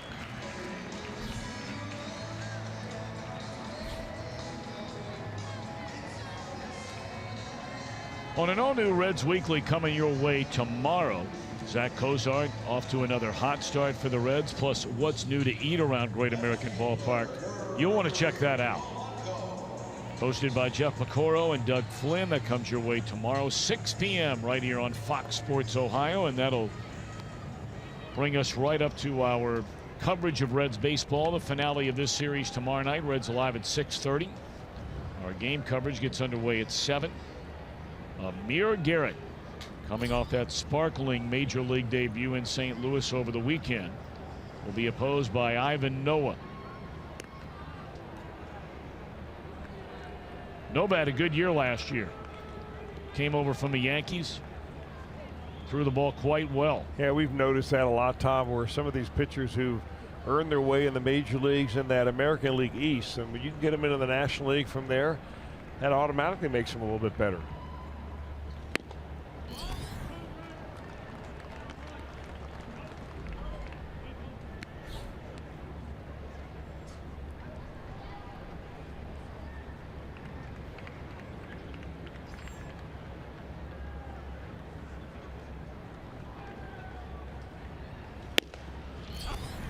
Left-handed batting Polanco has walked twice in this game tonight.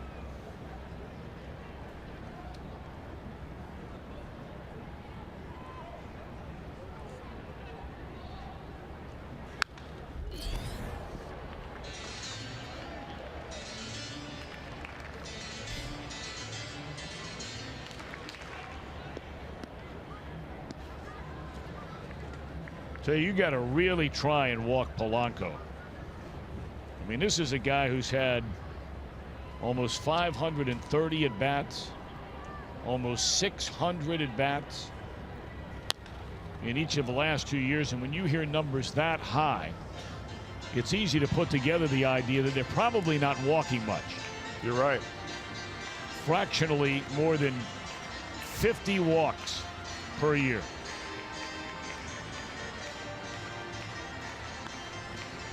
So really what you have here is a matchup of a pitcher that walks a lot against a hitter that walks very rarely. Something's got to give.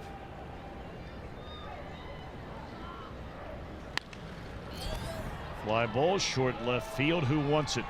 Duvall in to get it. Solid inning by Cingrani. Walked one, but retired 3 good Pirate hitters.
HIO. And time to get your game on. Tomorrow night, Reds and the Pirates wrap up this series. Our coverage gets underway at 6:30 right here on the home of the Reds, Fox Sports Ohio, streaming live on Fox Sports Go. Looking forward to seeing Amir Garrett, his second big league start after 6 shutout innings in St. Louis, his major league debut. He was mighty impressive.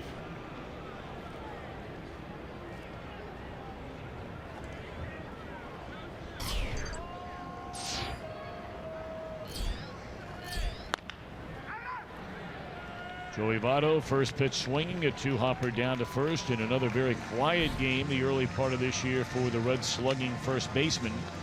0 for 3. Votto now 5 hits in 29 at bats.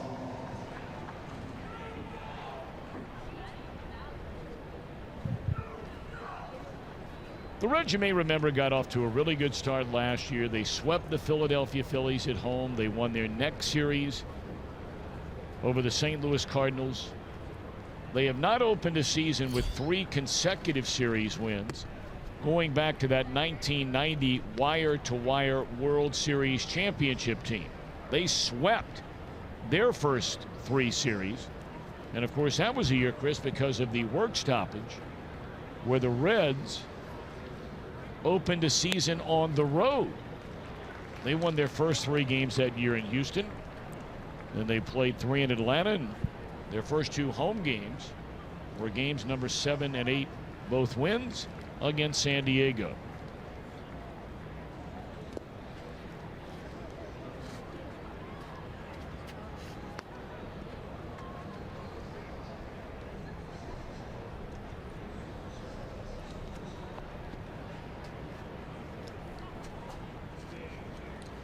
Reds would end up that year going 9-0 to begin the year and finish the season at 91 and 71.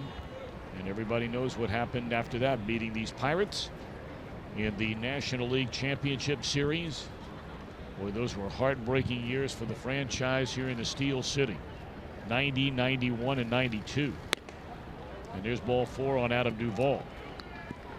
It's when the Pirates under Jim Leyland were playing in those days back in the National League East. They won their division 3 straight years and lost in heartbreaking fashion 3 years in a row in the National League Championship Series. There was no division series back in those days. They were a very good team. Of course, those were the early days of Barry Bonds. They had Bobby Bonilla and Andy Van Slyke, Jay Bell, Doug Drabeck.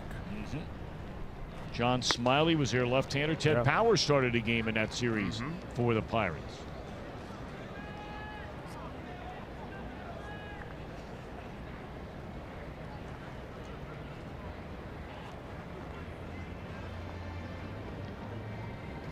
Like they had another guy on their team. I believe he was still with those clubs, who used to pitch for the Reds. Fun guy to be around, Billy Landrum. Hard throwing reliever. Oh yeah, I remember Billy, sure.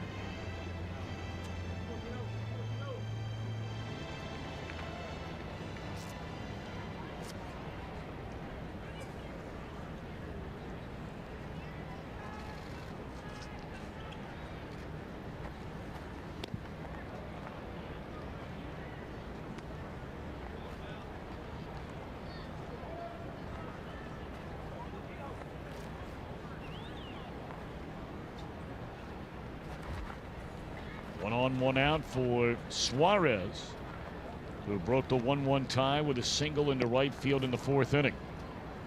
1 of 2 in the game, and it's 2-0.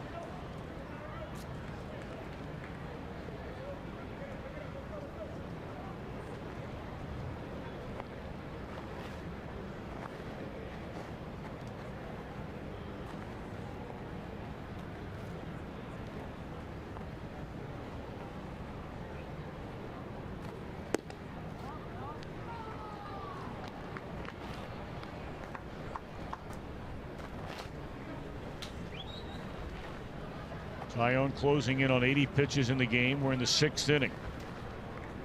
If you're wondering why we're only in the 6th, it's because we waited an hour and 14 minutes to get started tonight after a rain delay. Suarez taking all the way, 3-1. So here's Suarez in his at-bats. We were talking about taking more pitches. First at-bat, 5 pitches. Second at-bat, 6 pitches. Number 5 coming up here in his 3rd trip.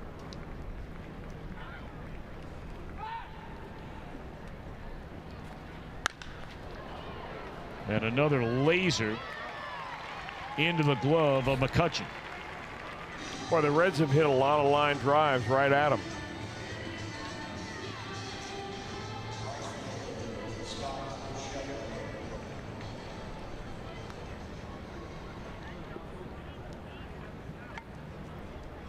Speaking of missiles, Schebler's last time up. I don't know if he can hit in a ball any harder. You know, you hear so much about the speed of the ball thrown by the pitcher, and here in the last couple of years we've heard a lot about the speed of the ball coming off the bat of the hitter. And it was very, very interesting, an article that was written in spring training about these Pirates, where Clint Hurdle was talking all about the key being not how fast the ball comes off the bat. He didn't think that meant anything. He thought it had to do all with the trajectory.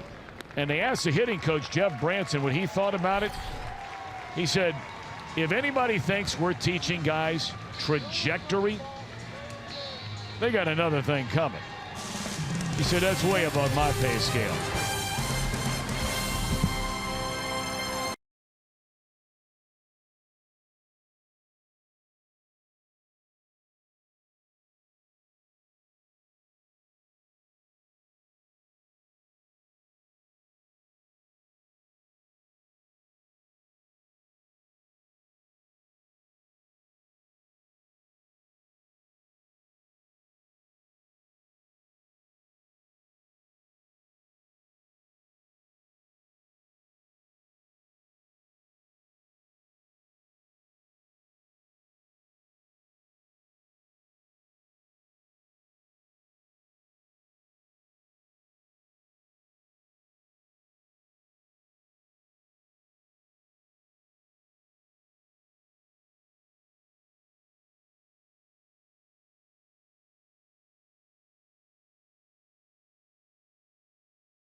Calling all kids. Don't miss out on Kids Opening Day, presented by Frisch's Big Boy this Saturday.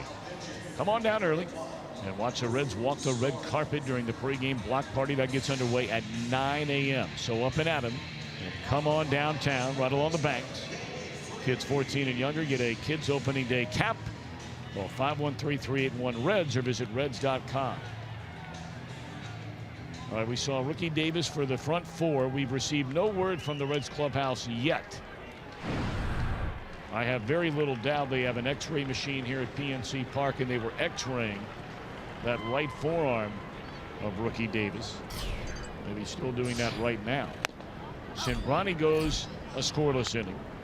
And now the native of Brownsburg, Indiana, and all Brownsburg, Indiana battery, right-hander Drew Storen. You know, I asked these guys if they had a picture of both of them in uniform, you know, working together in one of those games, because it was a couple of years, I think, that they overlapped. And Tucker said, yes, indeed, he has caught Drew Storen going way back to his prep days.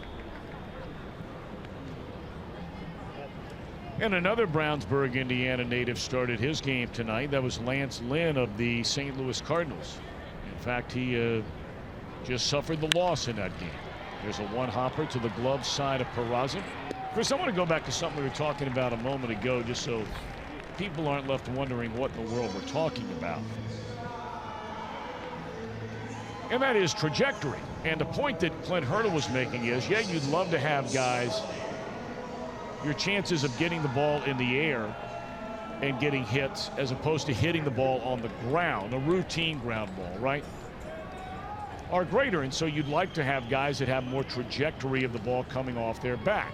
The point was, Jeff Branson, the hitting coach, was saying you just simply can't teach guys how to hit with trajectory.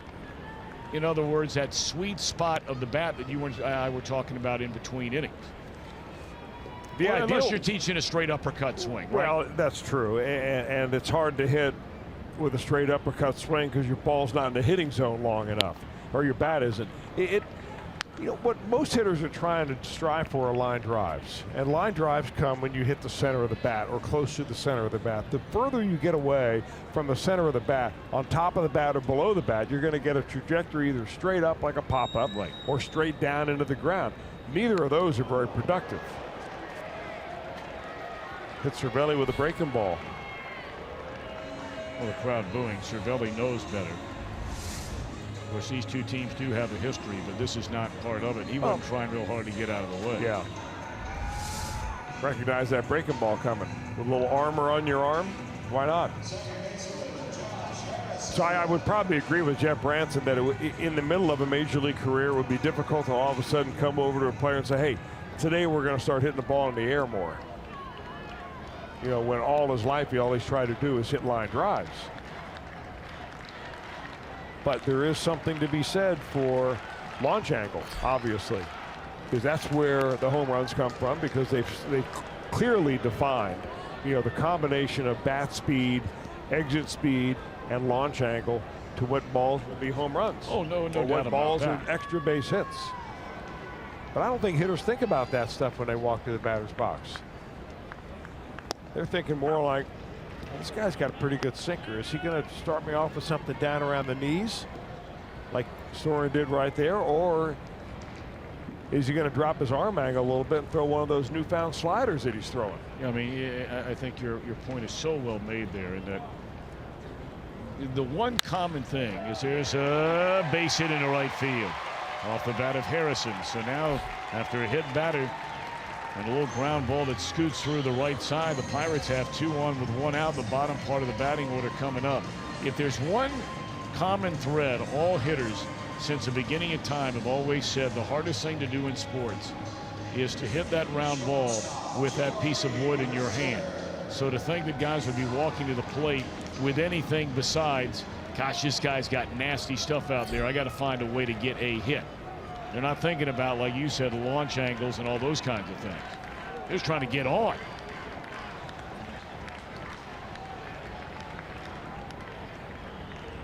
Now Mercer. Storm misses down low, ball 1.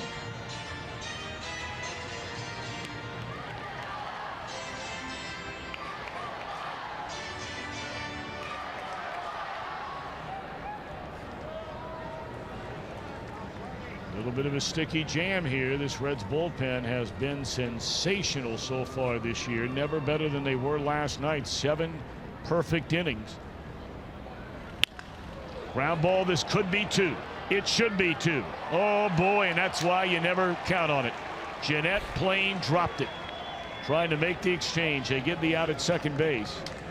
So the inning will continue for 1 more batter, and that will be a pinch hitter. Looks like Taylor made it around the horn right there, and you're right, in the transition coming out of the glove, Jeanette just can't grab the ball, and the Pirates will live for 1 more out.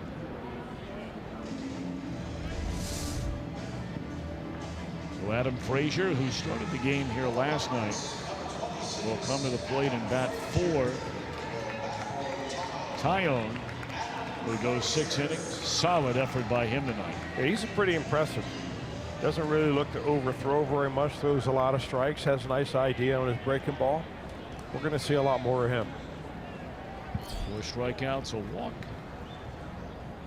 and 4 hits allowed by Tyone.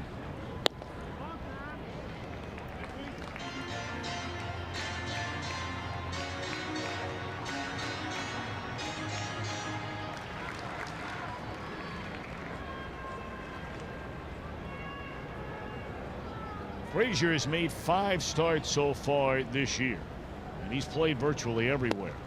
Good fastball by Storn on the inside corner. 1 ball and 1 strike.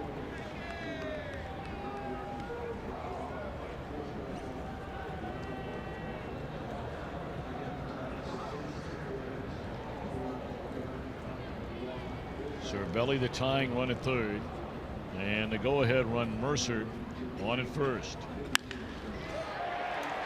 Peraza will make the throw, and sloppy defense has cost the Reds here in the inning. This has been a 5-out inning. 2-2 game. That's a shame right there, because that would have ended the inning. The double play would have ended the inning. And so far in the season, the Reds defense has been very good. Peraza going way behind the bag right there, and he just gets under that throw and nowhere near first base.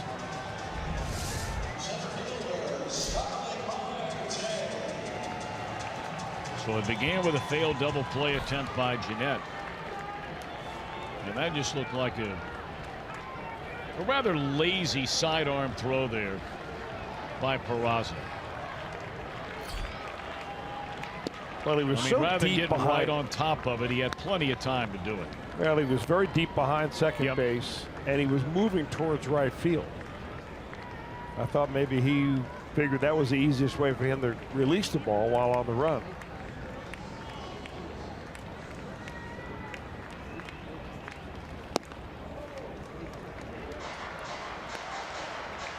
So we start anew at 2-2 here in the bottom of the 6th inning, but 1 more out to get now for Storen.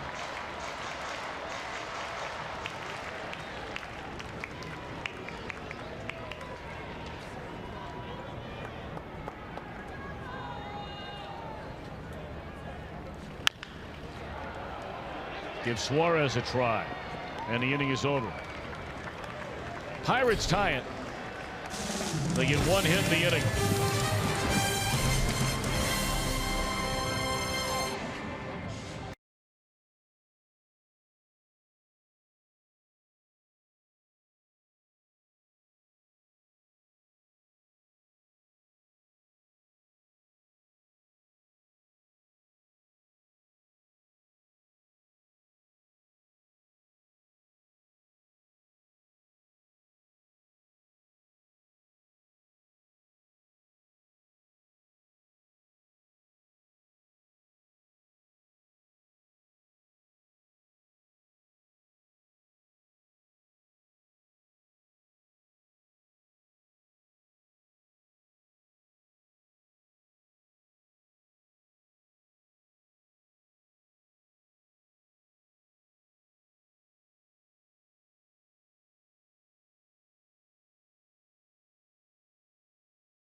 Adam Duvall leading off the 2nd inning. Loving this pitch for his 3rd home run. Pirates would tie it on a rare double steal, including the steal of home, sending Polanco and the slide safe head first by Marte, beating the relay throw. Suarez broke the tie a half inning later. Single in the right, scoring Peraza. And then a hit batter and some poor Reds defense allowed the Pirates to tie the game. They could not turn a double play, and then the very next batter hit what looked like would be the final out of the inning, and Peraza threw it away. 2-2 as we go to the 7th inning in game 2 of this 3-game series. And right-hander Juan Nicasio will take over. He last worked on Saturday night against Atlanta. This will be his 4th game of the year. Has not walked a batter, and pretty stingy opponents batting .182 against Nicasio.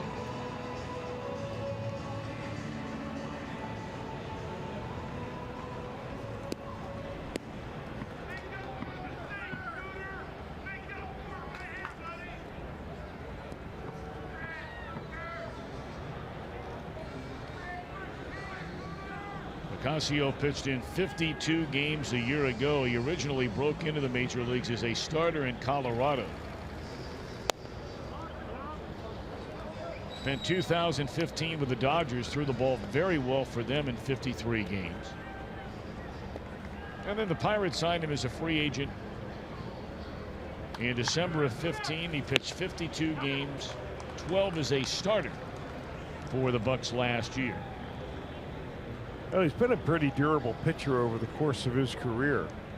Young man that is from San Francisco de Macorís in the Dominican Republic. In fact, you may remember Nicasio as the pitcher back in 2011 when he was struck in the head by a line drive off the bat of the National shortstop Ian Desmond. And after he got hit by the ball, he lost his balance, and when he fell on the mound, he fractured his vertebrae in his neck. And 11 days after he was carted off the field, he was back to visit his teammates in the dugout. Remarkable recovery. Scooter Gennett puts a charge into one to right field. And this will be up against the wall. He's coming for second base. Here comes a throw. It's not going to be in time, and that's a real good way to get it started for Scooter. Sure is.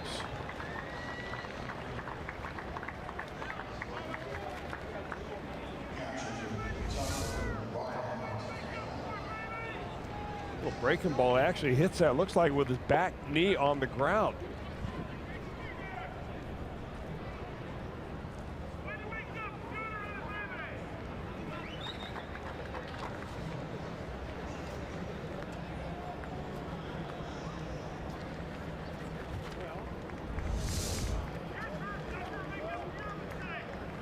Been a two-hit game for Scooter Gennett. That was his hit total coming into this game. Both of them home runs. So now on the road, do you think about bunting a runner over? You're going to use a pinch hitter next. Would you ask Barnhart to try and get him to third with a bunt? He squares around and pulls the bat away. Ball one.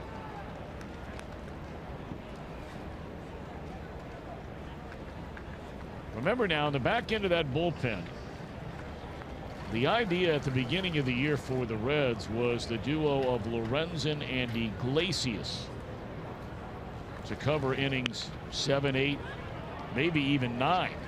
Perfect bunt by Barnhart, and the runner advances on to third, 1 out here in the 7th inning.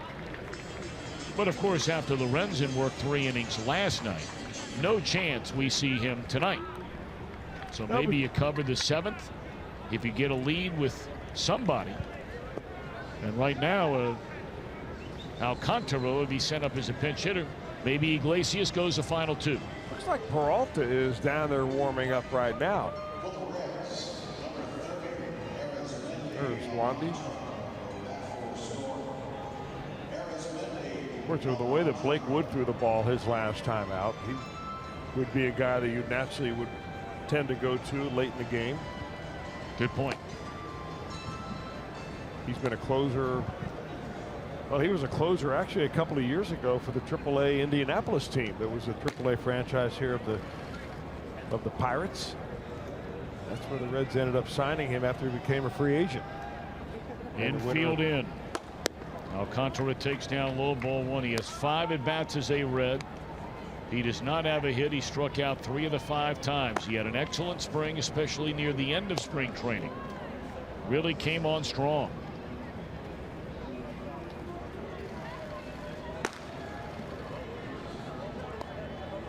Only been a week into his Reds career, but by far Alcantara's biggest at bat wearing a Reds uniform.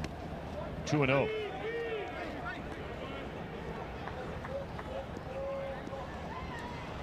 Well, I'm glad that you guys, meaning you and your dad especially, have finally figured out how to pronounce this young man's last name. Well, because you investigated just about everybody out there and took opinions from nearly everyone. As I reminded him, I'm party. the only guy that's asked the player. As I reminded him yesterday. But he didn't want to hear anything of it.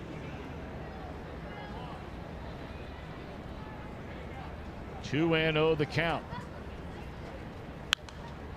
Swinging a foul ball out of play. Now Tomas Vera came in. He was with us today.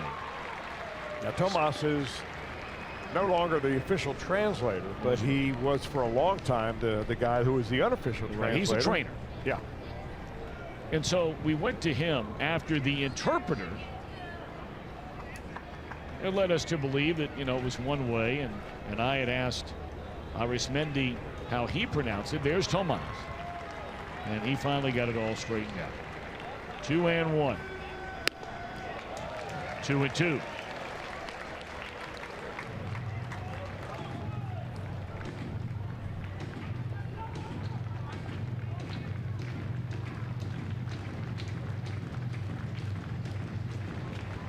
Reds trying to do to the Pirates what they did in the 4th inning. Pirates tied the game at 1 in the 3rd.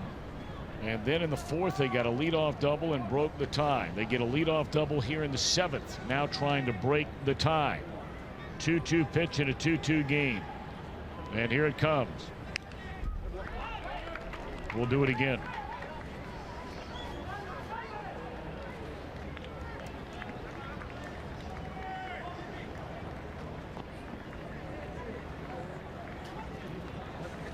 The Reds have only played one-run game through their first 7 this season.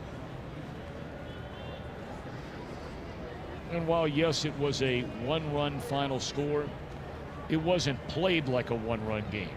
That was on opening day. Phillies had a 4-1 lead in the 9th inning until Scooter Gennett hit a 2-run home run. And the Reds would lose by a final count of 4-3. Alcantara waiting. And here it comes again. Bit tardy, but able to foul it off and hang around.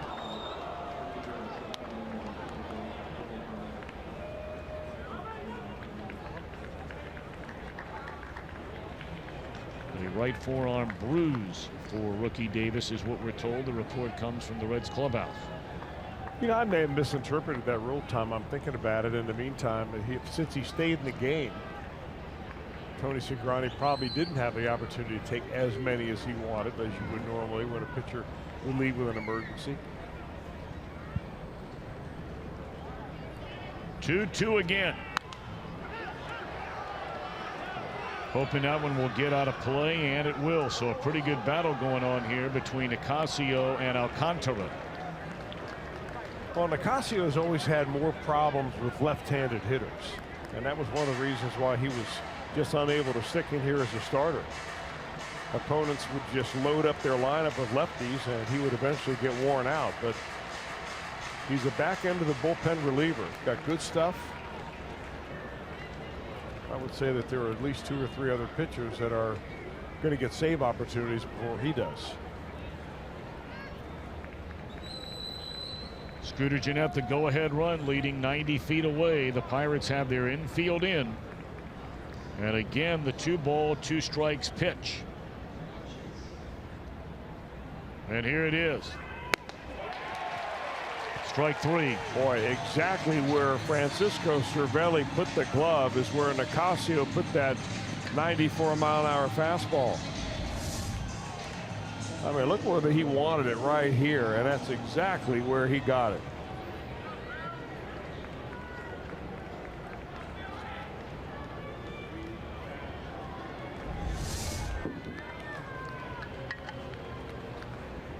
Now the Reds leaning hard on Billy Hamilton to try and break this 2-2 tie here in the 7th. Hitless game for Hamilton. That's rare so far this year. A pair of ground ball outs and a foul out to the catcher.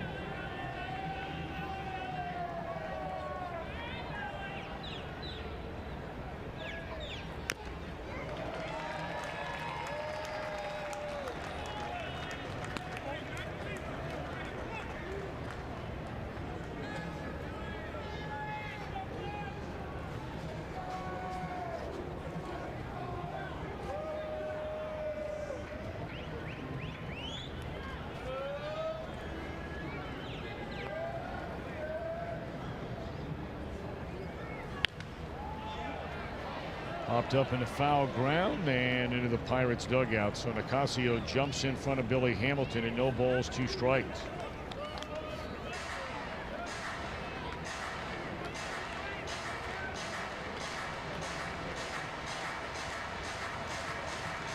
Tyone cannot win it, nor can he lose it, thanks to the Pirates coming up with the tying run in the bottom of the 6th inning. Rookie Davis goes 4 innings tonight, allows 2 hits and a run. He did walk 4 batters, struck out 3.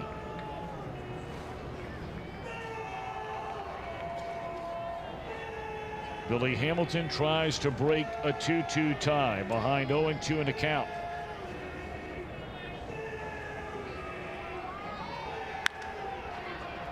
Out of play.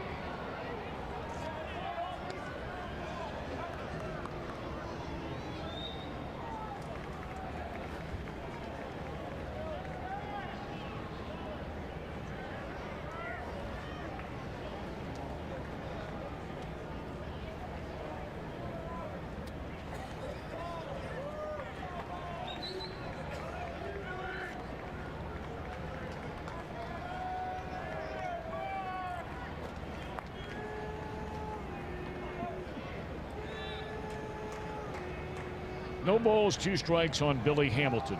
Go ahead, run at 3rd. And a fastball is up and in.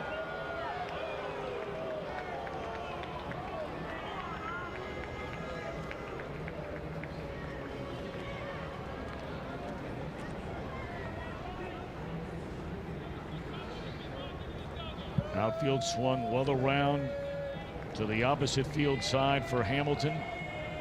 The infield plays him slightly to pull. They're almost more pinched, the 4 infielders. And the 1-2 delivery. Lined into center field, and Hamilton gets a job done. And the Reds, for the 3rd time in this game, lead by a run. What a big time hit right there for Billy. He really went down to get that pitch throughout the entire at bat. The Pirates wanted to pitch Billy up with the fastball, hoping he'd swing through the same type of pitch.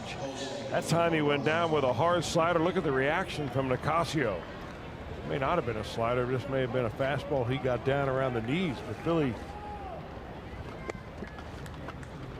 gets it in there to put the Reds up. Boy, he's been clutch. Sure has. Let's see if he gets started. A perfect 4 of 4 in stolen base attempts so far this year, back standing up on that first throw over. Peraza 1 of 3. He doubled leading off the 4th inning, stole a base, and scored on a 2-out single by Suarez. So here for the 2nd time tonight, the very next half inning after the Pirates tie the game, the Reds snatch the lead again. Mercer, oh, let's see, they call him out. Very, very close. No argument by Hamilton. But Billy, the big 2-out, 2-strike hit, gives the Reds a 3-2 lead as they stand and stretch in Pittsburgh.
Reed and the boys did last night. Cody Reed, part of retiring the final 21 batters of the game. 3 innings of scoreless baseball, which was impressive.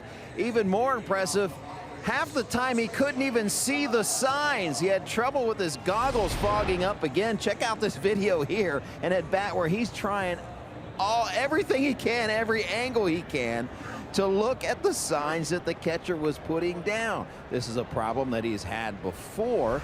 He says he's got to go back to his grandpa's recipe for this, in which you put toothpaste on the outside and inside of the goggles, let it dry, wipe it off, and then no more fog. He did not have his toothpaste with him last night, but he says he's going to keep it near from now on. There, Jim Day. You know, we saw him kind of squinting last night, but I didn't know the toothpaste could be used for that. Toothpaste not needed so far for Wandy Peralta. He was part of that perfect bullpen last night when the Reds bullpenners retired 21 in a row. He finished off the last 3. In fact, he's retired now 11 of the last 12 batters that he has faced. We're going right through the heart of the Pirates lineup here in this 7th inning. You take care of Bell on the ground ball to short. Now you face a number 3 hitter, McCutchen. And Polanco is next. Polanco, of course, a left-handed batter. McCutchen, 1 of 2, has been on base twice. A single, a strikeout, and a walk.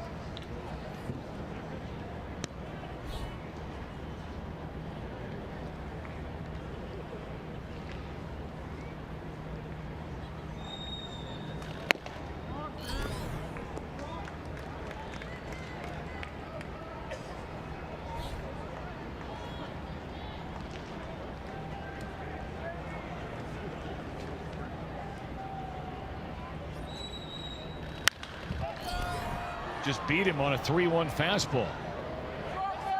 I mean, he just overpowered McCutchen there with a 95-mile-per-hour heater on a 3-1 count. I'll tell you, this is really kind of an amazing bullpen, or at least use of the bullpen so far, because you wouldn't figure breaking camp out of Arizona that Wandy Peralta would be sitting in a high-leverage situation, 1-run lead late in the ball game, coming in to pitch a complete inning. I mean, anybody, anytime. That kind of makes things a lot of fun. And I would imagine, Chris, it's a lot of fun for them.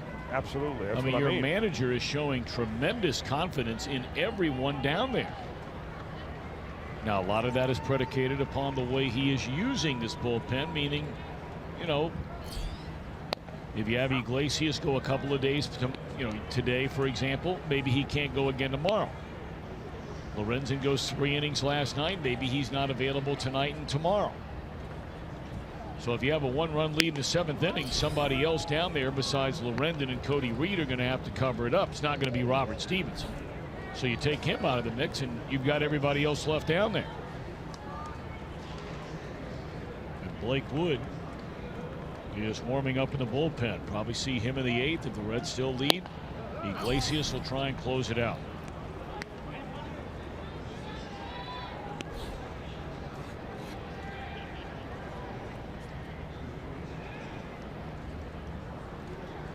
Tell you the way though Polanco is going here, or rather Peralta is going here, that's a 10-pitch inning.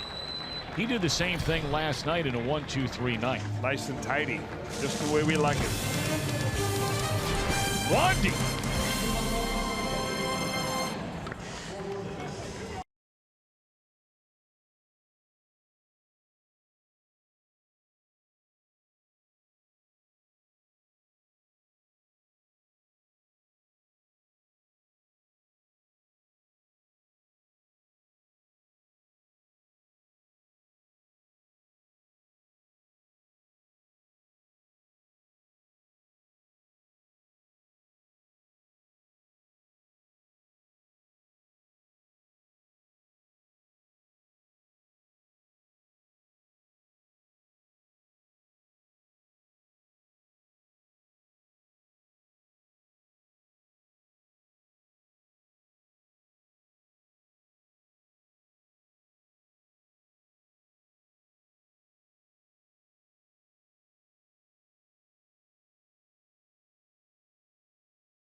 Here we go. Reds come to bat here in the top half of the 8th inning. Couple of changes made by Clint Hurdle, the Pirates manager.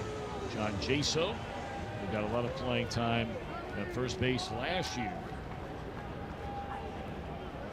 And the Pirates also making a change on the mound. Trevor Williams is the pitcher, right-hander reliever that originally came up with Miami, was traded from Miami to the Pirates in October of 2015.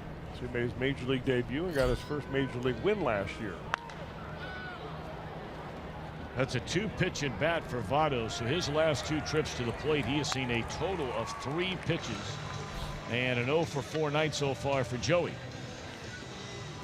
We'll be there when the Ohio Lottery Reds post-game concert series kicks off with Kaleo Friday, May the 5th. Huge night.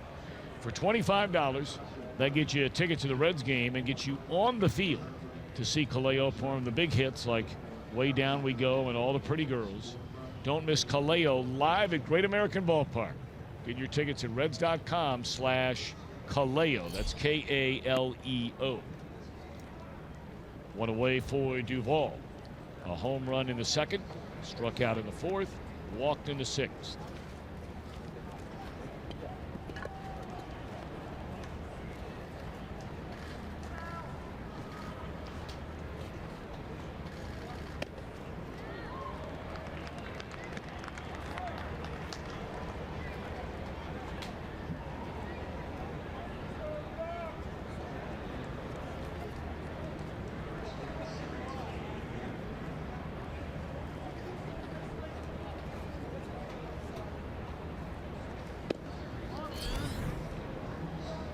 Two balls and a strike on Adam.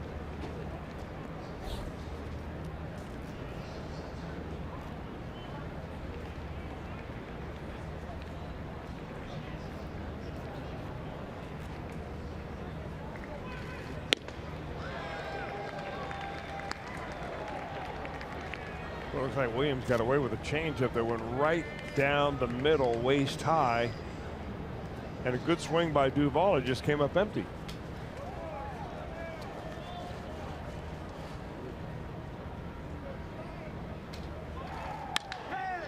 And Duvall, another base hit. 3rd time he's been on base tonight. 2 hits and a walk. Can you explain that to me? 86 miles an hour, right down the middle, waist high. He swings and misses. And then he goes down at 95 miles an hour and catches this one just below the kneecap. No. Okay. Well, if you can't explain it, you're the analyst I'm out of around answers here, not me. You're the only guy sitting in this booth the last time I checked that was down there on the field. It seems like a long time ago. Well, it was. That's when the press corps was delivering the information in cave drawings.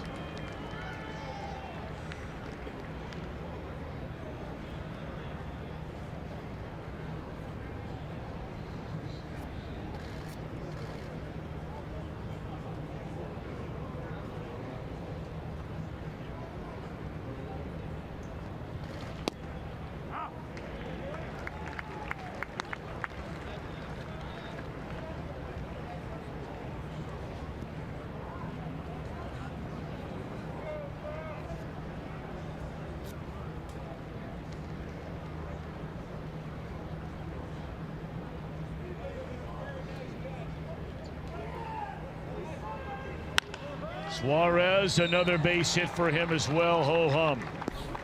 2 more hits. He's knocked in a run tonight. And boy, this duo of Duvall and Suarez have just been so good to begin this year.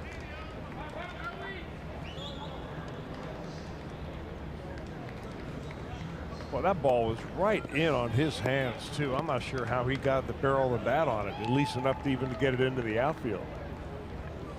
When Suarez stands up there, see how upright he is. Now that ball really caught a little more of the plate than I thought it did. And guys who stand that upright like the ball down. That's where he hit the home run the other day in St. Louis on a pitch down.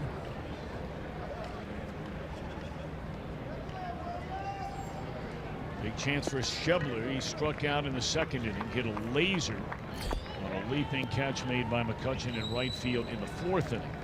And then tapped out to the second baseman this last time up, ending the 6th. 2 on, 1 out. Reds trying to add to a 1-run lead. We're in the 8th.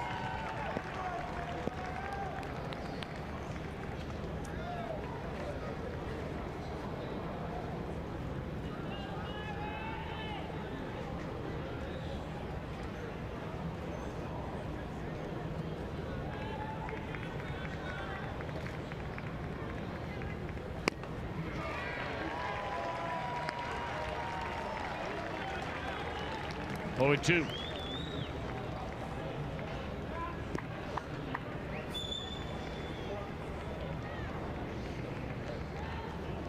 Schebler 4 hits in his first 22 at-bats this season. He does have 5 runs batted in.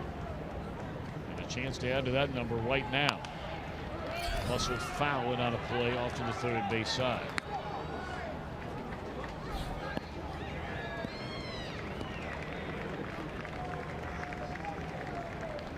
You know, one of the interesting notes about the pitcher Trevor Williams is that he was actually compensation in a trade when the Miami Marlins took a coach from the Pittsburgh Pirates. Jim Benedict went from the minor leagues as a coaching coordinator in the pitching department to Miami. And in return, the Pittsburgh Pirates got Trevor Williams. Wow. You don't see coaches traded for players very often. No, you don't. Got to be a mighty good coach. He is a very good coach, if not one of the best around. Known more as a pitching guru than a pitching coach.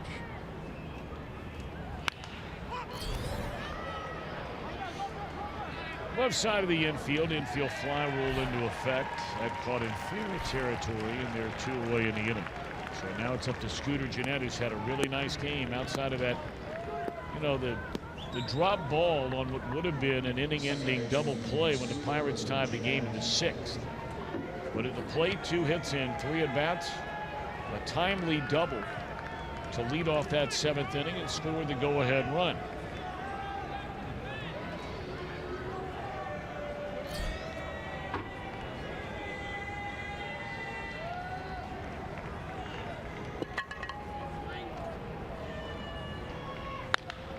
High fly ball down the right field line, and it is gone. A home run by Scooter Gennett, his 3rd.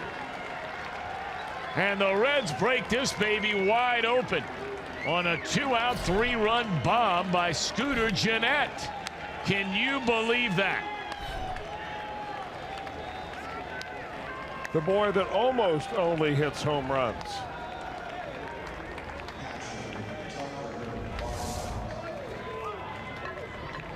This time he stays on his feet, no knee drop on the backside, and he just launches. That one's all about launch angle.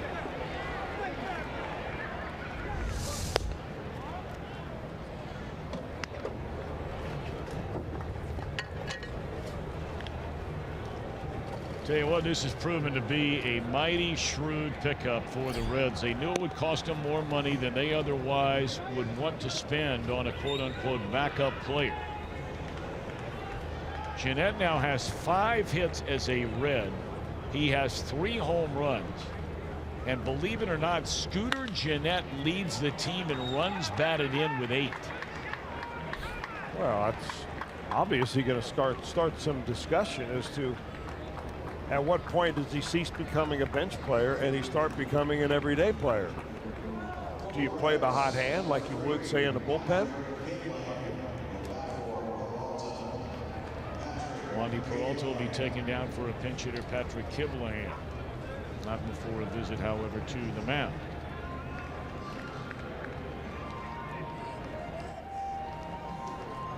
Tell you what, this it's not over. It's the top of the 8th inning. But this has been a really fun team to watch so far this year on all levels. Pitching, starting, relieving, defense. A couple of miscues tonight, but outside of that, really good. I mean, and offensively, they are doing it when it matters. They are, and the better they play and the more games they win, the better they think they are. And that's half the battle. I think last year, even though they got off to a good start, very similar to where they are this year at this time. And then they really started going downhill a little bit quickly. And they began to believe that they weren't a very good team. I think they think they're a pretty good team right now, especially after winning 2 out of 3 in St. Louis.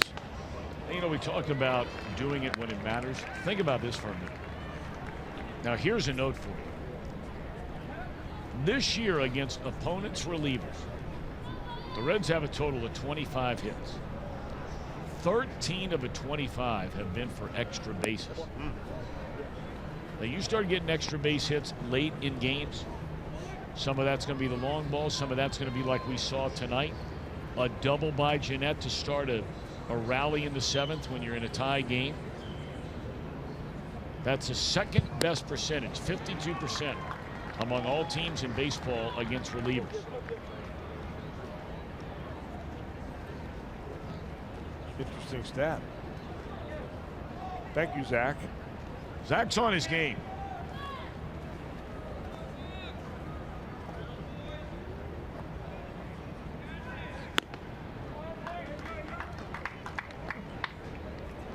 As long as he can avoid spending too much time around you and Jesse Jackson and my dad, Zach's going to be fine. But if he starts, you know, palling around with you guys a lot before the game, God forbid after a game, well,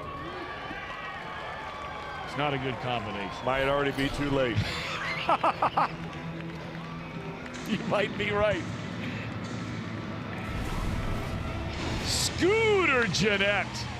A 3-run big fly. The 1-run lead goes to 4.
Sports Ohio, brought to you by Kroger. Stop by your neighborhood Kroger to save big store-wide. Great food, low prices at Kroger. By Cincinnati USA Regional Tourism Network. Stay close to CincinnatiUSA.com. And by Toyota. For over 30 offers, visit buyatoyota.com. Toyota, let's go places. Reds trying to go places like all alone atop the National League Central. If they can nail down the final 6 outs with a 4-run lead last of the 8th inning here in Pittsburgh. The setup guy in this case will be Blake Wood, pitcher number 5 for Brian Price. Wood was in 70 games last year. He's now in already 4. You got to believe every time Wood gets a chance to pitch against Pittsburgh, there's got to be a little extra edge or that proverbial chip on the shoulder. You mentioned earlier this was a young man 2 years ago pitching in their system who led the International League, that's in AAA, in saves. He had 29 of them. And when the rosters expanded in September, the Pirates did not bring Wood to the major leagues. That one shot down the right field line. Reds get a break. by where it hits off the facing of the stands, and that's a hard, loud single by David Freese.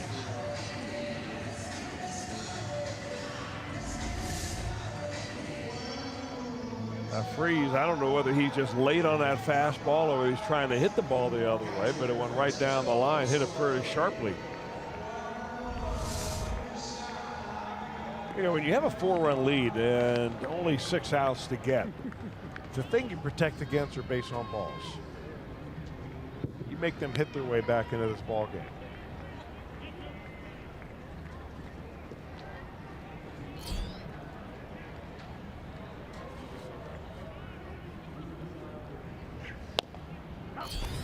So you really, I think you made a great point about Wood and maybe a little extra motivation against the Pirates.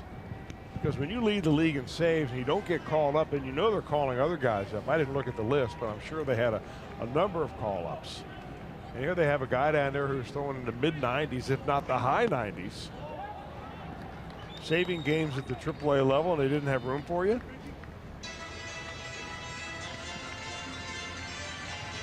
I mean, there had to be somebody on that 40-man roster, right, that they could take off and put you in your place. Well, you would assume. He came right in and slipped right into action with the Reds. Earned run average under 4 last year and had some key appearances. That's a nice strikeout. More so than any other pitcher on the team, and I know it feels like we said the same thing earlier about Cingrani. But when this guy, especially with his arm and his arsenal of stuff, when this guy throws strikes, no one is unhittable. This guy's one of the toughest guys to hit in the league. He doesn't get hit hard. No, he doesn't. And I don't know how he repeats his delivery. I mean, it's a very complicated delivery. He twists and then he tilts his shoulders really violently. But and you've got to be able to be strong and consistent in order just to find the strike zone out of that delivery. But he has figured out a way to do it. He gets that split finger grip every time.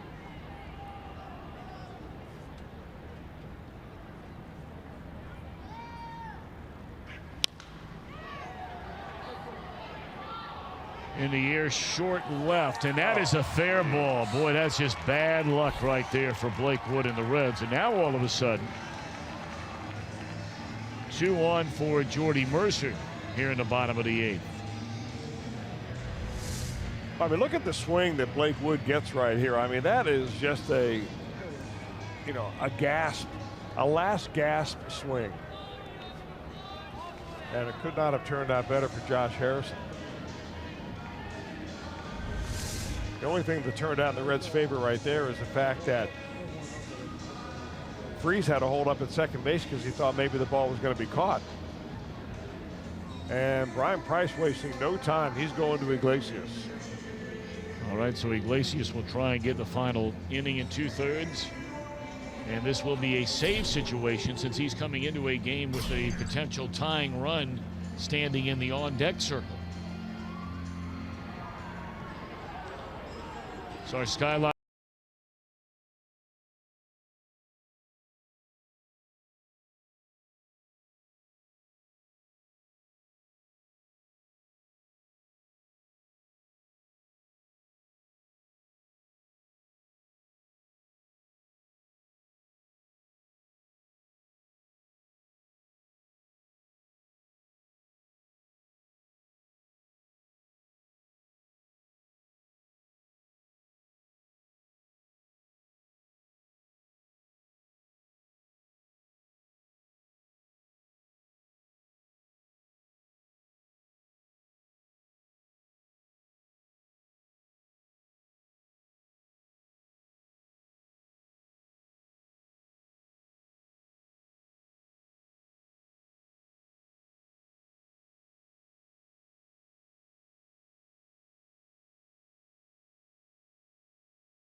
coming up, presented by Frisch's Big Boy, and that is this Saturday.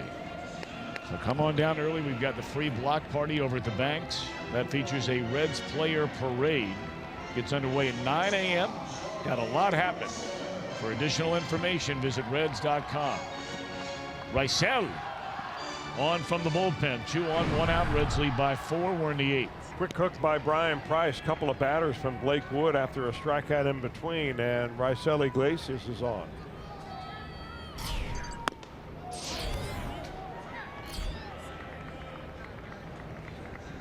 This is a mostly right-handed lineup that he will face, although Jaso is in the on-deck circle. Left-handed hitter. And I mean, right-handers have had such a difficult time against Iglesias. Last year he held them to a 170 batting average.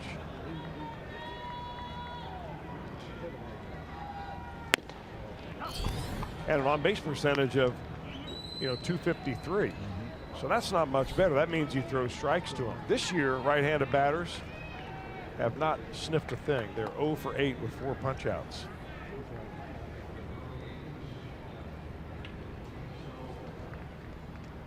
Two on and 1 out. 1 ball, 1 strike to count, and it's fouled off out of play. So Iglesias jumps in front of Mercer at a ball and 2 strikes.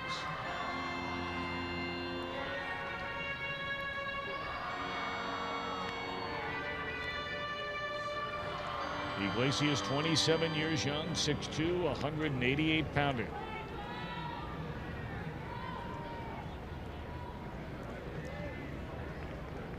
This overall is his 3rd season in the United States. Ground ball weakly hit. They'd have to hurry to turn this over. And Mercer able to leg out the relay throw, but 2 are out in the inning. And now they're 0 for 9.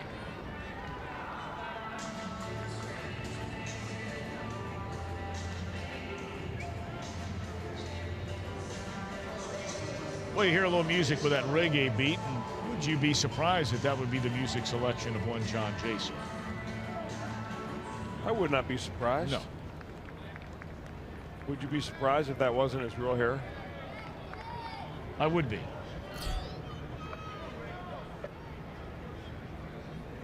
He's been sporting it for a while. Straight up in the air. Schebler waiting, and Iglesias ho-hum.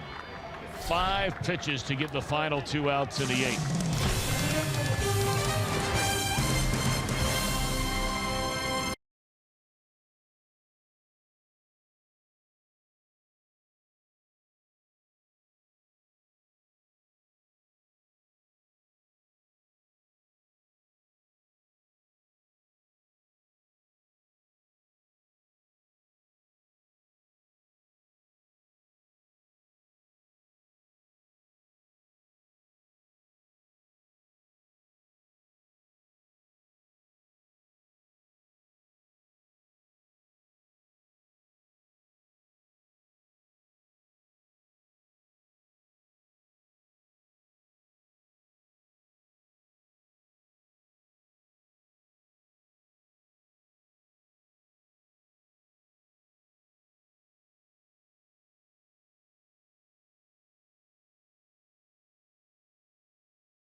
Start of every game on Fox Sports Ohio. All the info you need for that night. We call it Reds Live. It's presented by Ray St. Clair Roofing. And Chris, tomorrow we're back on the air at 6:30. Game coverage at 7.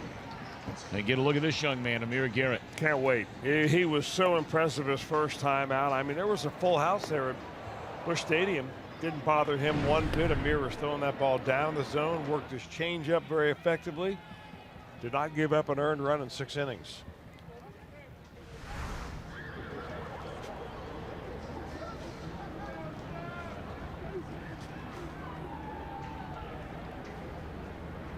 Reds bat in the top of the 9th inning. They lead 6-2. Billy Hamilton with that run-scoring single, snapping a 2-2 tie his last time up in the 7th. They extended his hitting streak to 5 games in a row. Boy, if you're the Pirates, can you imagine what Clint Hurdle must think about Billy Hamilton? His career batting average in almost 50 games against the Pirates is almost .330. And it's not like the Pirates have had a bunch of stiffs out there on the mound since Billy Hamilton came to the big league. He has 57 hits against Pirates pitching. That's more than any other opponent.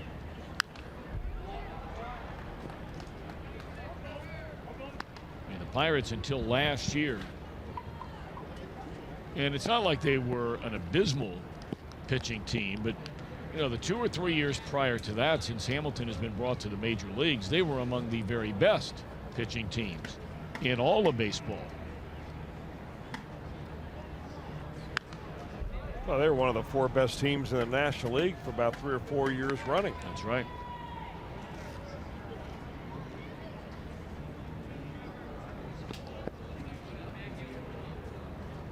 Went to the wild card game. 3 straight years did these Pirates. 13, we remember it well. They beat the Reds. 14 and 15, they lost to Madison Bumgarner and Jake Arrieta. Strike 3 called to Hamilton. 1 out. I wonder if anybody's made a study of that, though, Tom. You might bring up a good point. Why does a certain hitter, for instance, do so well against one team and not very well against another? And nowadays, all the data points that they're collecting, they could probably make a study of that. Say, well, this team pitches him this way, and the outfielders and infielders play him in this configuration, and just another algorithm to write. Get on that, will you? Oh, I'll get right on it as soon as I get home tonight. Be late, though. Yes, it will. Isn't that a name of a nice craft brew here in Pittsburgh? If it's not, I don't know. Maybe we'll find out. It'd be a pretty good name for one, though. It really would be. Algorithm IPA. Well, you might be onto something here. Somebody might steal that. Might be too late already. Yep. Well, most ideas I have are free anyway, and they're worth it. That one might be worth a little something.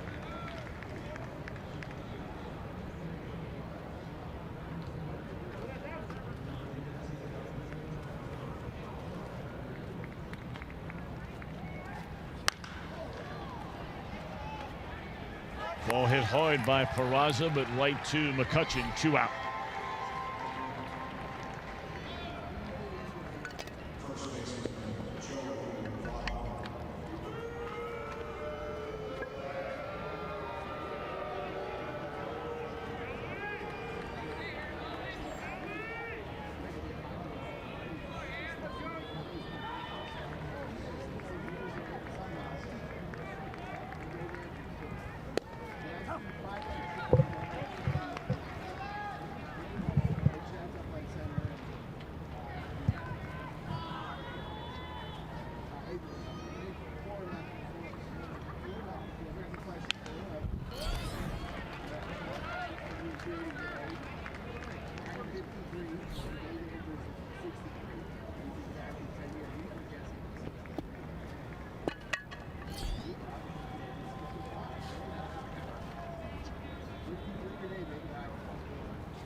Strike 3 to Votto.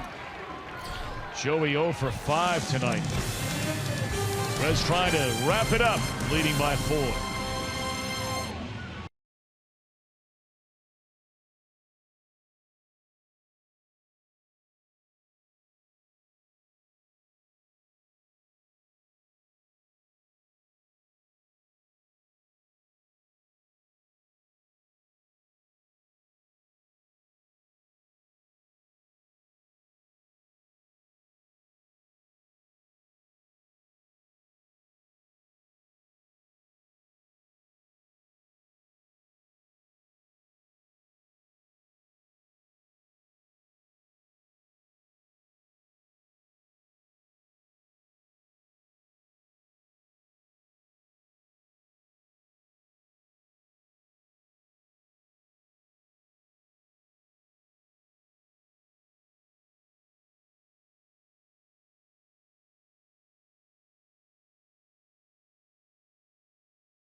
Authority of the Cincinnati Reds. It may not be reproduced or retransmitted in any form, and the accounts and descriptions of this game may not be disseminated without the express written consent of the Cincinnati Reds.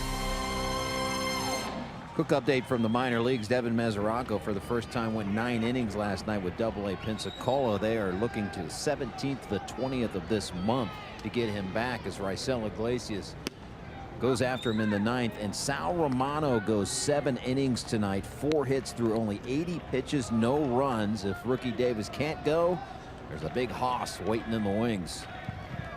Well, they got some big hosses already in this Reds bullpen waiting for a shot. Cody Reed being one of them. But great stuff there, Jim Day. Yeah, Brian Price had said the Reds will not consider bringing Devin Mesoraco to the major leagues until he can go back-to-back days of 9 innings and at least 7 innings. That one knocked down by Iglesias. He has time and makes a really nice play. Hopefully he's all right. Looked like it may have gotten him in the shin.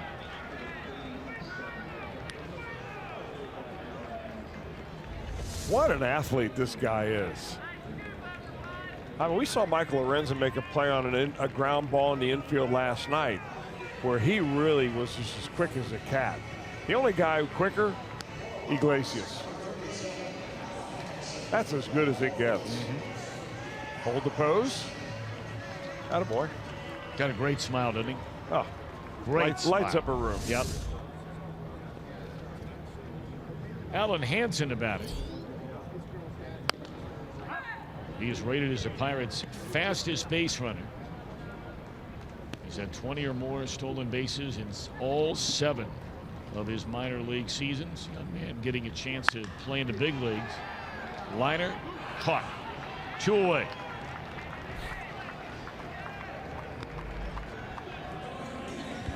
Iglesias in line for his 3rd save. He gives Drew Storen his first win as a Red.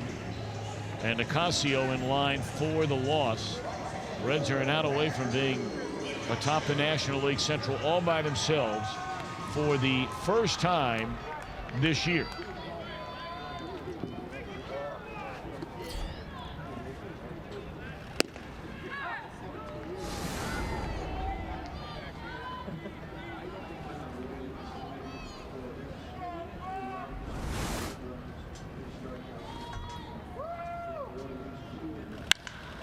Line drive by McCutchen. That's the hardest ball he's hit in the first 2 games of this series. And that ball blistered.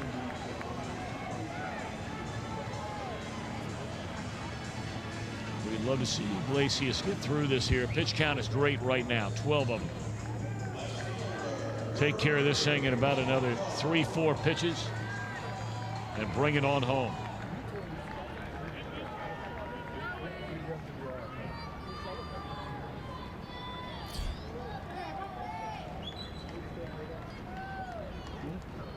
The Reds obviously got a little bad luck tonight with a line drive off the forearm of Rookie Davis. Truth be told, he would have probably been given 1 more inning tonight. He was already over 80 pitches, or right around 80 pitches through 4. Or hit by a pitch, I beg your pardon. But Chris, this is something you brought up earlier. I mean, this bullpen has been great. But Brandon Finnegan gave him 2 innings last night. They've had a start where Arroyo could not go very long in a game. Rookie Davis, his first start, only lasted 4 innings. You can't ask the bullpen to be going 3, 4, 5 plus innings 2-3 days a week.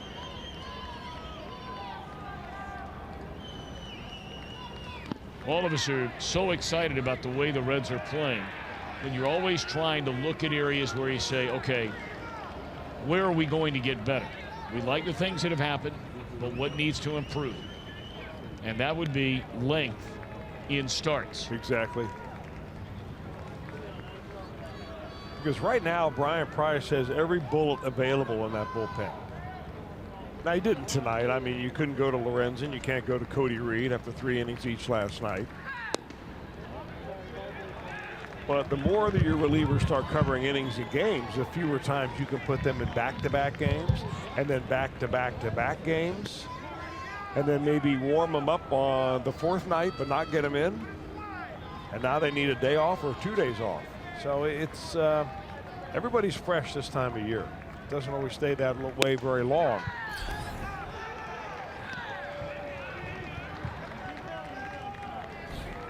And at the same time, if you're trying to win ball games, are you going to give some of these young pitchers a longer leash or a shorter leash?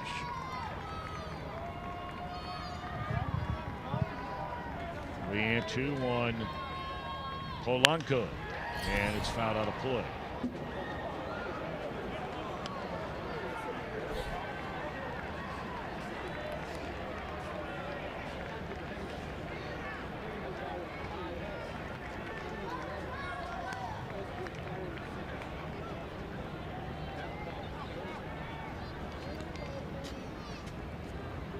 The Reds are not away from going to 6-2.